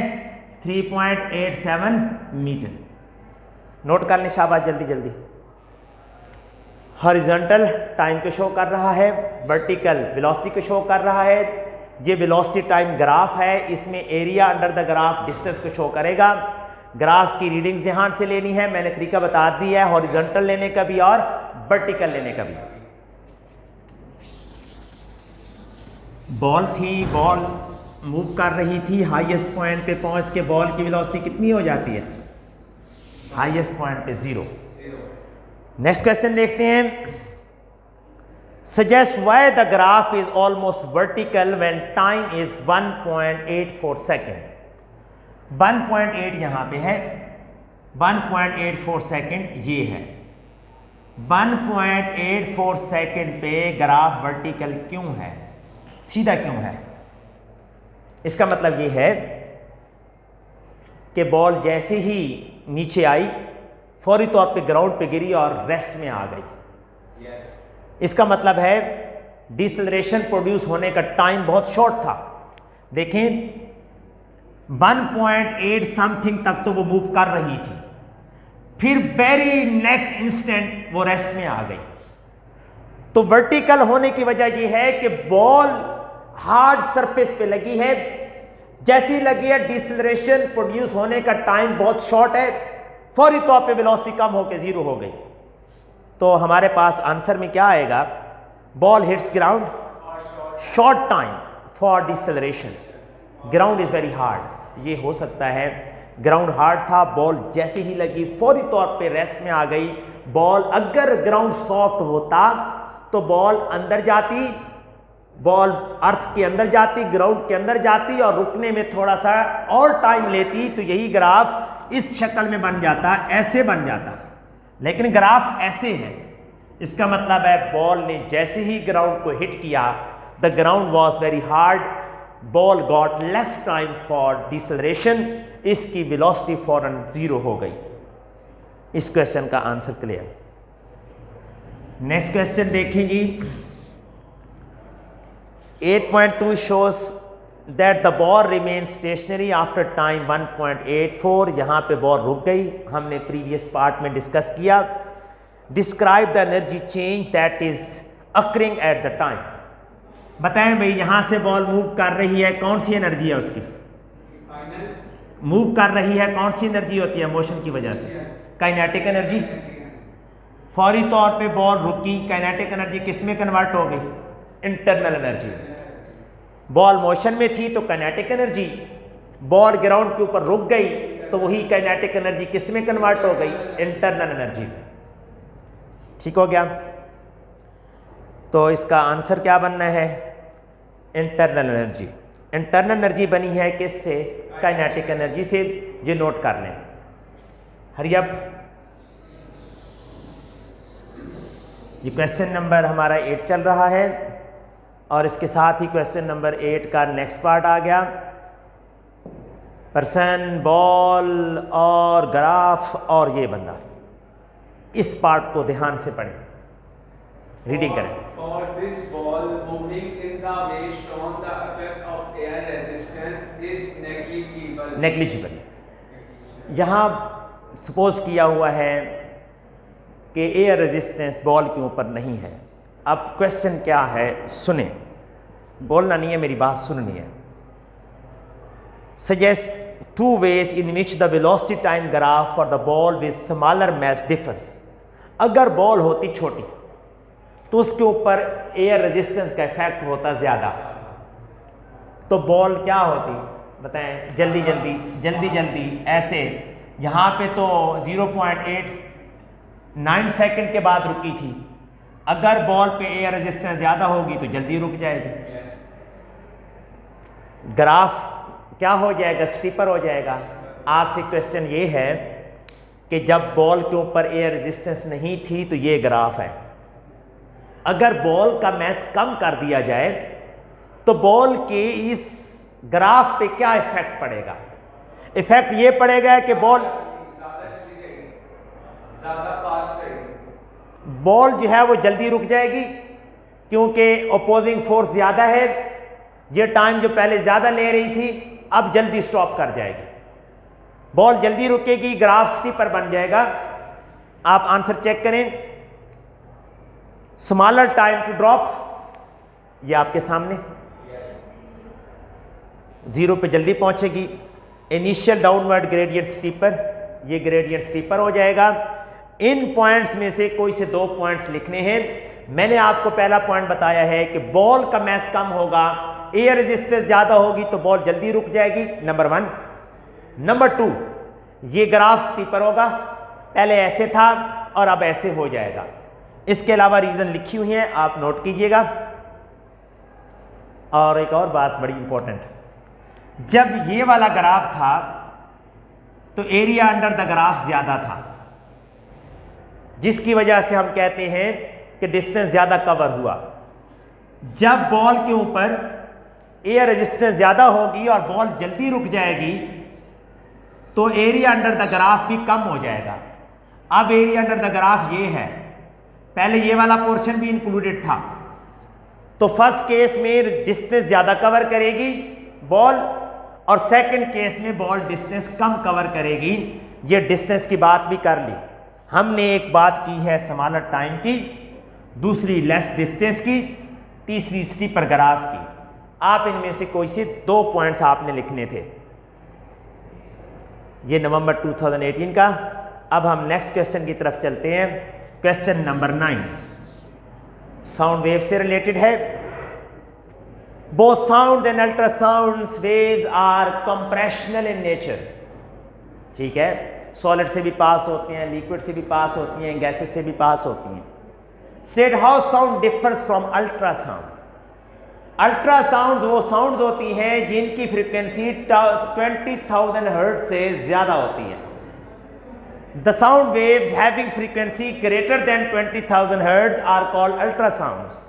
जबकि जो साउंड वेव्स हैं, हमारे ऑडिबल जो रेंज है फ्रीक्वेंसी की, वो 20 हर्ट्ज से लेकर 20,000 हर्ट्ज तक होती है। किलो हर्ट्ज का मतलब है 20,000 हर्ट्ज। हम इस फ्रीक्वेंसी से ज़्यादा साउंड वेव्स को नहीं सुन सकते। तो ये मेजर डिफरेंस है साउंड का और अल्ट्रासाउंड्स का। अल्ट्रासाउंड्स में क्या होता है, ये हमारे क्वेश्चन थे। अल्ट्रासाउंड में फ्रीक्वेंसी ऑफ साउंड की फ्रीक्वेंसी कम और अल्ट्रासाउंड की फ्रीक्वेंसी ज़्यादा होती है। हमने दोनों में डिफरेंस देखा। क्वेश्चन हमारा साउंड और अल्ट्रासाउंड से रिलेटेड है। साउंड की फ्रीक्वेंसी कम होती है, अल्ट्रासाउंड की फ्रीक्वेंसी ज़्यादा होती है। Second part, sound and ultrasound are longitudinal waves.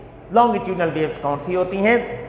ये देखें, ये लॉन्गिट्यूडनल वेव्स होती हैं जिसमें पार्टिकल्स जो है वो बैक एंड फोर्थ मूव करते हैं along the direction of propagation of wave. ये लॉन्गिट्यूडनल वेव्स हैं। इन्हें कंप्रेशनल वेव्स भी कहते हैं। कंप्रेशनल वेव्स में कंप्रेशन है जहां पार्टिकल क्लोज होते हैं और रेयरफैक्शन है जहां पार्टिकल्स का डिस्टेंस ज़्यादा होता है। दूसरी किस्म की मैकेनिकल वेव्स हैं, उनमें से ये है ट्रांसवर्स वेव्स, जिसमें पार्टिकल्स, इस केस में जो पार्टिकल्स मूव कर रहे हैं वो डायरेक्शन ऑफ प्रोपगेशन के अप एंड डाउन मूव कर रहे हैं। Explain what is meant bye a wave. A wave is a disturbance in a medium, जिसकी वजह से मीडियम के पार्टिकल्स वाइब्रेट करते हैं और वो डिस्टर्बेंस जो है वो एनर्जी ट्रांसफर करता है from one place to another place. Wave is a disturbance जिसके अंदर पार्टिकल्स क्या होते हैं, अप एंड डाउन मूव करते हैं मीडियम में, या बैक एंड फोर्थ मूव करते हैं, और उस डिस्टर्बेंस की वजह से जो एनर्जी है वो transfer of energy takes place from one place to another place. Wave की डेफिनेशन क्लियर। लॉन्गिट्यूडनल वेव्स ये हैं और ट्रांसवर्स वेव्स ये हैं। यहाँ पे मोशन पार्टिकल्स की बैक एंड फोर्थ है, यहाँ पार्टिकल्स की मोशन अप एंड डाउन है। तो दोनों में डिफरेंस पूछा गया था। देखें, फर्स्ट क्वेश्चन था how sound differs from ultrasound. Sound की फ्रीक्वेंसी कम होती है, अल्ट्रासाउंड्स की फ्रीक्वेंसी ज़्यादा होती है। मैं पहले एक्सप्लेन कर चुका हूँ। फिर है जी साउंड, नेक्स्ट क्वेश्चन है explain what is meant by wave transmission of energy. Waves के जरिए फिनोमिनन है, वेव्स प्रोड्यूस कैसे होती है, डिस्टर्बेंस की वजह से। पार्टिकल्स कैसे मूव करते हैं ये हम डिस्कस कर चुके हैं। दोनों की मोशन लॉन्गिट्यूडनल और कंप्रेशनल वेव्स में डिफरेंस हम एक्सप्लेन कर चुके हैं। नेक्स्ट क्वेश्चन है जी, इसी का पार्ट है।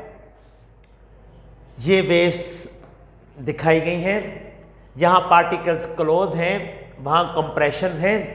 यहाँ पार्टिकल्स, ये कंप्रेशन का रीजन है, ये रेयरफैक्शन है, यहाँ से लेकर यहाँ तक रेयरफैक्शन। ये कंप्रेशन है और रेयरफैक्शन यहाँ तक आ गया, ये रेयरफैक्शन का रीजन है यहाँ तक। क्वेश्चन क्या है, represents a longitudinal wave of frequency 25,000 hertz ultrasonics waves हैं। Mark 2 points at the centre of 2 different rarefaction. एक रेयरफैक्शन ये है, एक रेयरफैक्शन वो है।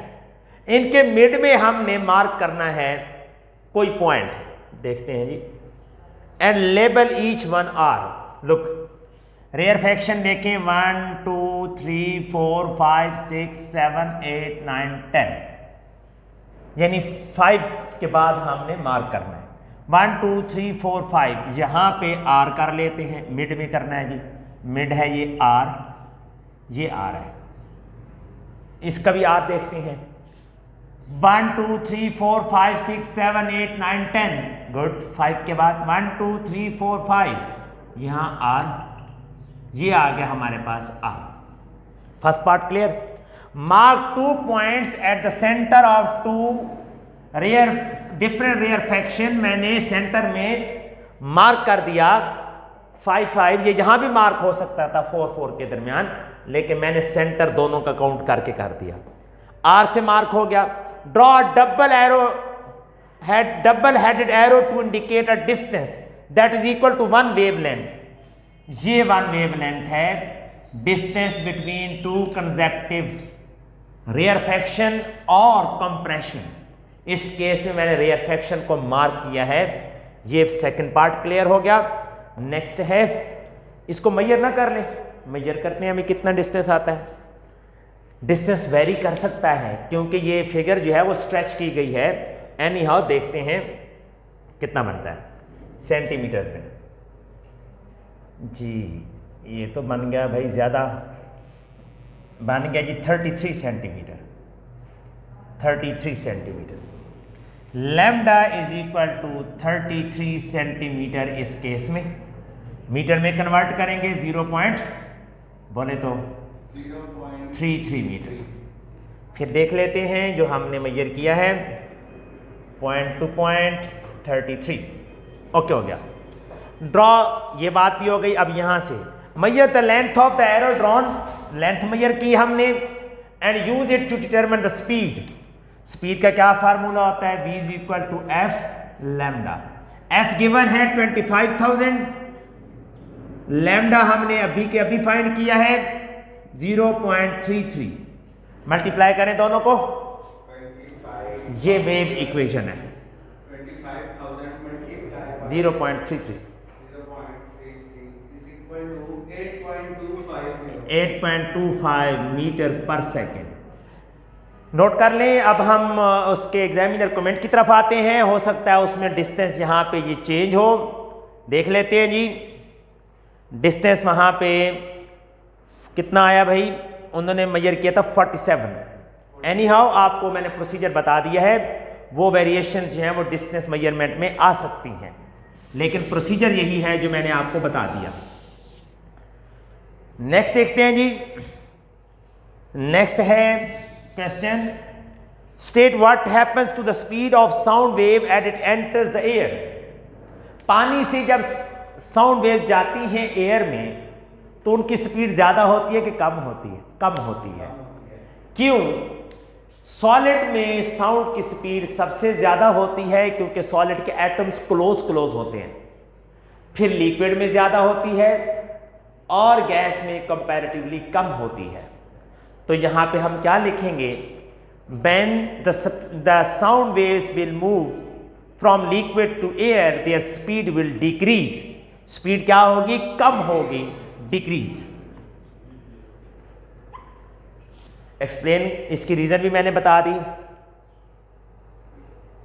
नेक्स्ट क्वेश्चन है, देखें, पढ़े जरा इसको। The wave in the liquid travels toward the surface at an angle.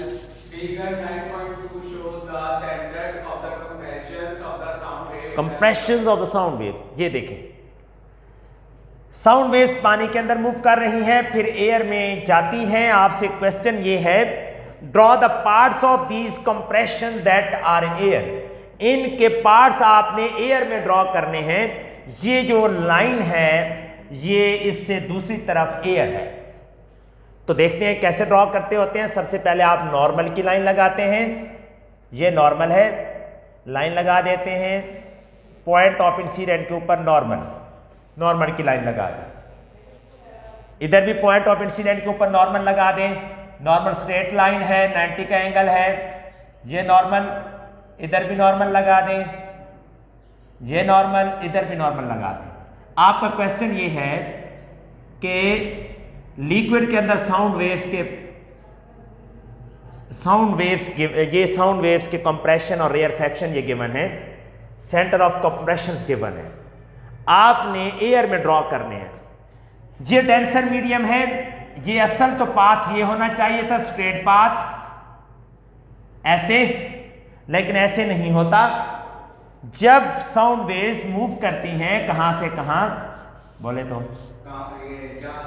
इसके बिल्कुल सामने से जब मूव करती हैं तो वो नॉर्मल से थोड़ा सा अवे मूव करती हैं, ऐसे।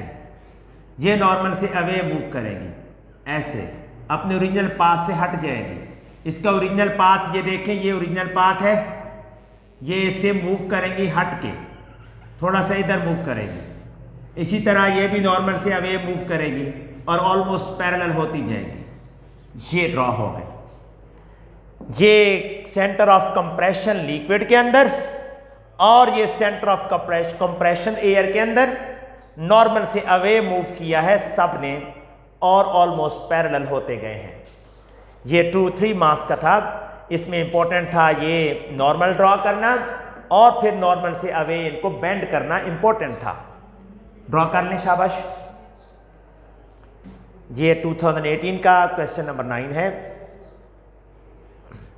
जी। नेक्स्ट क्वेश्चन देख लेते हैं। नेक्स्ट क्वेश्चन है हमारे पास, describe in outline how ultrasound is use in cleaning. Ultrasound cleaning में कैसे यूज होती हैं? एक लिक्विड से भरा हुआ ऐसे लिक्विड फिल्ड जो है वो हम कुछ बर्तन ले लेते हैं, उसके अंदर कोई चीज़ रख देते हैं, जैसे कि ज्वेलरी को क्लीन करना हो तो यहाँ लेट्स सपोज ये ज्वेलरी है, ज्वेलरी को रख दिया, इसके अंदर हम साउंड वेव्स को पास करते हैं, अल्ट्रासाउंड्स को। ये वाइब्रेट करता है लिक्विड, वाइब्रेशन की वजह से इसके साथ जो डस्ट पार्टिकल्स होते हैं वो रिमूव हो जाते हैं। हमारे पास क्वेश्चन नंबर 10 है। Question number 10 2018 November paper 2 variant 2। A student sets up the circuit shown in the figure। ये सर्किट है, इस सर्किट में ये बैटरी है, सोर्स ऑफ EMF, ये की है, switch, ammeter is used for measuring current, resistance ये जी है, सिंबल चेक कर लें, इसका नेम पूछा जाएगा पेपर में, नेम बाद में बताऊंगा। ये है 1.3 ओम की रेजिस्टेंस है, रजिस्टर है ये, और ये ऑसिलोस्कोप, सिंबल चेक कर लें। The electromotive force EMF of the battery is 12 volt.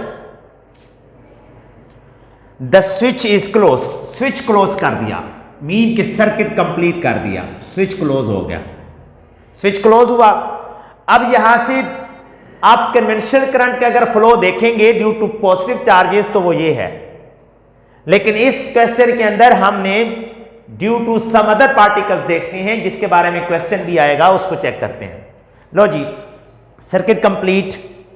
Question है the connecting wires in the circuit are made of copper. ये जो कनेक्टिंग वायर्स हैं ये कॉपर से बनी हुई हैं। Copper is a good conductor, ये पॉइंट वाई बना हुआ है। Copper is a good conductor, copper is a metal. Metal क्यों कंडक्टर होती हैं? Because they have free moving electrons. तो क्वेश्चन हमारा ये है, state the name of the particles that flow in copper. Copper wire के अंदर कौन फ्लो करेगा? Electron, free moving electrons, copper have free electrons, तो इस तरीके से मूव करेंगे, ये उनकी डायरेक्शन ऑफ मोशन होगी towards point Y, from negative terminal to positive terminal. या ये भी कह सकते हैं free moving electrons will move from negative terminal of the battery towards ammeter. Question है जी, नेम बताना था, the direction in which they are flowing at point Y, Y पे कौन सी डायरेक्शन में वो मूव कर रहे होंगे? Towards ammeter. 2 मार्क का क्वेश्चन था, इलेक्ट्रॉन्स और टूवर्ड्स एमीटर, इसका आंसर है। नेक्स्ट क्वेश्चन है, at room temperature the resistance of component Z, इसकी रेजिस्टेंस गिवन है 6 ओम, ये इसकी रेजिस्टेंस है 6 ओम, ठीक। State the name of the component, इसका कंपोनेंट का नेम क्या है?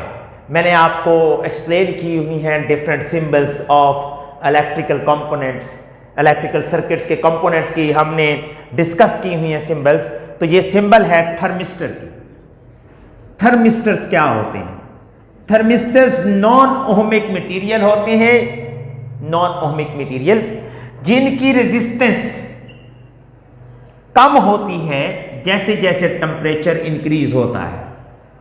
ये इनकी कैरेक्टरिस्टिक्स हैं। थर्मिस्टर की रेजिस्टेंस कम होती है, जैसे जैसे वो हीट अप होते हैं उनकी रेजिस्टेंस कम होती है, करंट ज़्यादा फ्लो करता है। और आगे फिर क्या होता है नेक्स्ट पार्ट में इसको देखेंगे।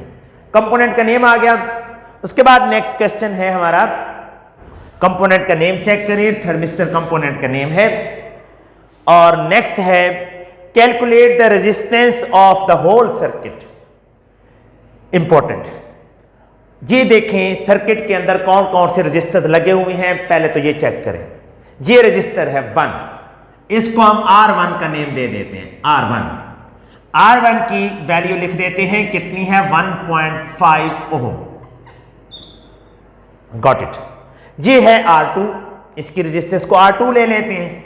ये है R2, कितनी है R2 6.0 ओम, 6 ओम भी कह सकते हैं। दोनों कौन से कॉम्बिनेशन में कनेक्टेड हैं, पैरेलल में।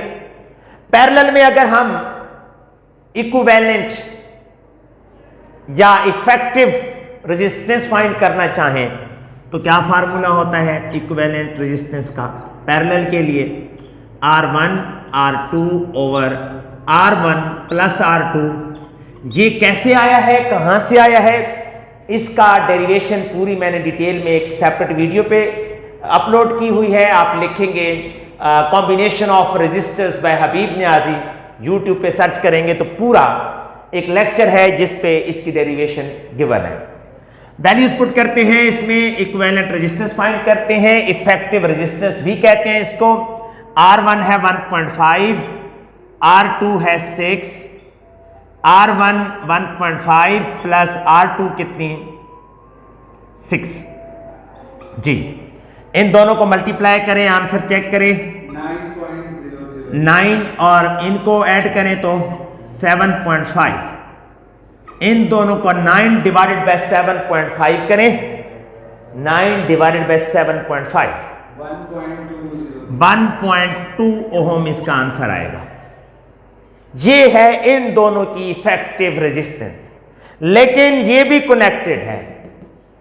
अब ये देखें कि अगर इन दोनों को हटा लिया जाए और इनकी जगह पे 1.2 ओम की एक लगा दी जाए रजिस्टर, फॉर एग्जांपल ऐसे कर दिया जाए, इनको हटा लिया और अब उनको भूल जाएं और अब आप ये नोट कर लें, ये भी भूल जाएं, ये भी भूल जाएं, क्योंकि मैंने इनकी इफेक्टिव रेजिस्टेंस फाइंड कर ली, वो है 1.2 ओम, 1.2 ओम।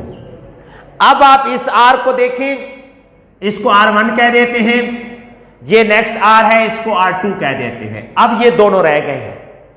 Both of these two resistors are connected in series.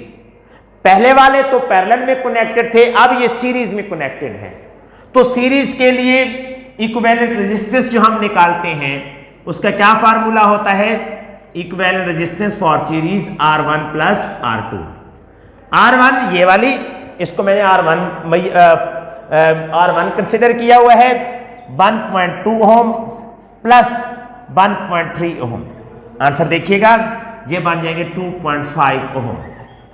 ये आंसर आ गया। टोटल जो रेजिस्टेंस है इस पूरे सर्किट की वो है 2.5 ओम।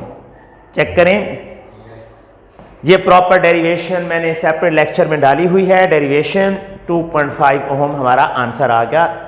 RE total resistance. तो यहां पे मैं लिख देता हूं टोटल रेजिस्टेंस किसकी, ऑफ द सर्किट कितनी है, 2.5 ओम। ये टोटल रेजिस्टेंस है जी। ये हम आगे यूज करेंगे, इसलिए मैंने वहां लिख लिया, इसको रेज करने लगा। ये भी अब हम रेज कर देते हैं, जो हमने ऊपर नेमिंग दी हुई है, ये रेज होगा। अब नेक्स्ट देखें जी, नेक्स्ट है calculate the current measured by the ammeter. Current, इसको जब हम क्लोज करते हैं तो इलेक्ट्रॉन यहां से फ्लो करते हैं और एमीटर के अंदर आते हैं। एमीटर में टोटल करंट जाएगी। करंट के पैसेज का सिर्फ एक ही पाथ है यहां से, तो यहां पे ओहम लॉ लगेगा। ओहम लॉ क्या है, V = IR। तो हमने आई फाइंड करनी है, करंट, एमीटर करंट ही मेजर करता है, तो क्या बन जाएगा V ओवर R। अब यहां एक क्वेश्चन है, हम R ये वाली यूज करें, इसकी क्या वैल्यू थी 6 ओम, ये वाली वैल्यू यूज करें R के लिए, या ये वाली यूज करें या ये वाली यूज करें? हम कोई नहीं यूज करेंगे, हम पूरे सर्किट की इक्विवेलेंट रेजिस्टेंस जो फाइंड की हुई है वो यूज करेंगे। तो देखते हैं बैटरी की वोल्टेज कितनी, 12 वोल्ट, और टोटल सर्किट की जिसमें से करंट में पास होना है रेजिस्टेंस कितनी है, 2.5। तो हमारे पास आंसर आएगा 4.8 एम्पियर। करंट का यूनिट एम्पियर होता है। चेक करें जी, यहां बच्चे कंफ्यूज होते हैं कि ये रेजिस्टेंस की वैल्यू यूज करें या ये। तो जब एम मीटर में करंट आ रही है, सारी की सारी आ रही है, वही करंट पूरे के पूरे सर्किट में जानी है, तो हमने टोटल रेजिस्टेंस देखनी है जो हमने फाइंड की थी। नेक्स्ट है जी, the current in the ammeter IA, ये एम मीटर की करंट है, इसको IA लिख देते हैं, एम मीटर की करंट है। The current is 1.5। ओके, इन्होंने कंडीशन चेंज कर ली, करंट एम मीटर में कितनी है 1.5, register is R1, again repeat, the current in the ammeter is IA, इसमें जो करंट जा रही है वो IA है। यही वाली करंट आगे जाके दो हिस्सों में डिवाइड हो रही है, कुछ उधर जा रही है और कुछ इधर जा रही है। तो इसका मतलब है जो एम मीटर की करंट है वो दो हिस्सों में डिवाइड हो रही है, एक Z में जा रही है जिसको हम IZ कहेंगे, और दूसरी किस में जा रही है, R में जा रही है जिसको IR कहेंगे। ये तो आ गया, इस यहां जो करंट जाएगी वो IR होगी, यहां जो करंट जा रही है नीचे Z की तरफ वो IZ होगी। तो क्वेश्चन क्या है, राइट डाउन द इक्वेशन। ये इक्वेशन लिखनी थी, मैंने इक्वेशन लिख दी कि जो एम मीटर में करंट आ रही है that is being divided here into two part, one is going towards R, that is denoted by IR, and here another part of the current is going to Z component, that is denoted by IZ. So this will be the equation. ये current दो parts में divide हो रही है। Clear हो गया जी? ये आपका एग्जामिनर कमेंट्स हैं। ये हमारे पास क्वेश्चन नंबर 10 का एक पार्ट कंप्लीट हो गया है। अब एक और कॉन्सेप्चुअल पार्ट है और वो है ये ऑसिलोस्कोप। ऑसिलोस्कोप से रिलेटेड क्वेश्चन है, क्वेश्चन देख लें, मैं एक्सप्लेन करता हूं। जब स्विच ओपन था यानी ऑफ था तो ये वाली जो ट्रेस है ये वाला था। जब स्विच क्लोज हो गया, प्रीवियस जैसे सर्किट में हमने देखा, तो ये यहां से शिफ्ट होकर ऊपर चला गया। क्वेश्चन क्या है, before the switch is closed, इससे पहले कि स्विच ऑन हो, the trace is horizontal line across the middle of the screen. ये ऐसा ही होता है प्रैक्टिकल लाइफ में, ये मिडल ऑफ द स्क्रीन होता है। When the switch is closed, जब स्विच क्लोज होता है, the trace remains horizontal, trace horizontal ही रहता है एंड मूव्स अप, ऊपर चला जाता है। Component G is heated. State and explain what is observed on oscilloscope as the temperature of Z increases. देखते हैं जी प्रीवियसली, ये देखें, ये हमारा सर्किट है, यहां ऑसिलोस्कोप लगी हुई है। जब Z हीट अप होगा, ये थर्मिस्टर है, इसकी रेजिस्टेंस कम हो जाएगी। जब इसकी रेजिस्टेंस कम होगी तो इसमें से करंट ज्यादा फ्लो करेगी। जब करंट इसमें से ज्यादा फ्लो करेगी तो यहां पे क्या होगा, यहां पे वोल्टेज इंक्रीज हो जाएगी। जब वोल्टेज इंक्रीज होगी तो जो ऑसिलोस्कोप की जो लाइन थी वो ऊपर को शिफ्ट हो जाएगी। कैसे, यहां पे थर्मिस्टर में से जब करंट गुजरी, थर्मिस्टर हीट अप हुआ। जब थर्मिस्टर हीट अप हुआ तो उसकी रेजिस्टेंस क्या हो गई, कम हो गई। जब उसकी रेजिस्टेंस कम हुई तो थर्मिस्टर में से करंट ज़्यादा फ्लो हुआ। जब आपको पता है ओम लॉ है B is directly proportional to I, तो वोल्टेज भी बढ़ गई। जब वोल्टेज इंक्रीज हुई तो ये ऊपर की तरफ शिफ्ट हो गया। ये चेंजेस आई हैं। क्वेश्चन आपसे ये था कि component Z is heated, state and explain what observed on oscilloscope screen as temperature of Z increases. ये है चेंजेस जो आपने याद रखनी है, नोट कर लें। रेजिस्टेंस ऑफ Z कम हो जाएगी, कम जब होगी तो क्या होगा, करंट इंक्रीज हो जाएगी। रेजिस्टेंस कम हो जाएगी, करंट इंक्रीज हो जाएगी। करंट इंक्रीज की वजह से वोल्टेज भी इंक्रीज हो जाएगी। वोल्टेज इंक्रीज होगी तो स्क्रीन ऊपर की तरफ शिफ्ट करेगी। ये चेंजेस है। नेक्स्ट क्वेश्चन है, बड़ा इंपॉर्टेंट क्वेश्चन है, इससे रिलेटेड P1 में भी क्वेश्चन आ जाते हैं। Calculate the number of 1.5 volt cells that make up the battery. लो जी, बैटरी की टोटल वोल्टेज कितनी है? टोटल वोल्टेज ऑफ बैटरी कितनी है जी? प्रीवियस क्वेश्चन में, प्रीवियस स्लाइड में दिखाई है 12 वोल्ट। ठीक हो गया। एक सेल की है 1.5। देखें, ये सेल नंबर 1, ये 1 सेल है, सेल बना लेते हैं जी, सेल 1.5 वोल्ट का। ये दूसरा सेल 1.5 वोल्ट का। ये नेक्स्ट सेल कितना, 1.5 वोल्ट। ये नेक्स्ट सेल कितना, 1.5 वोल्ट। ये सब सेल्स को ऐड करें, कितना बनता है? 1.5 1.5 कितना, 3, और ये कितना बन गया, 3, 6 हो गया। टोटल वोल्टेज ये है, 1 वोल्ट एक सेल की है 1.5। तो देखिए कितने सेल मिलेंगे, तो 12 बनेगा। इनको डिवाइड करेंगे आप, 12 डिवाइडेड बाय 1.5 करें ज़रा, 12 डिवाइडेड बाय 1.5। फिर मैं आपको कॉम्बिनेशन बताता हूँ। 12 डिवाइडेड बाय 1.5,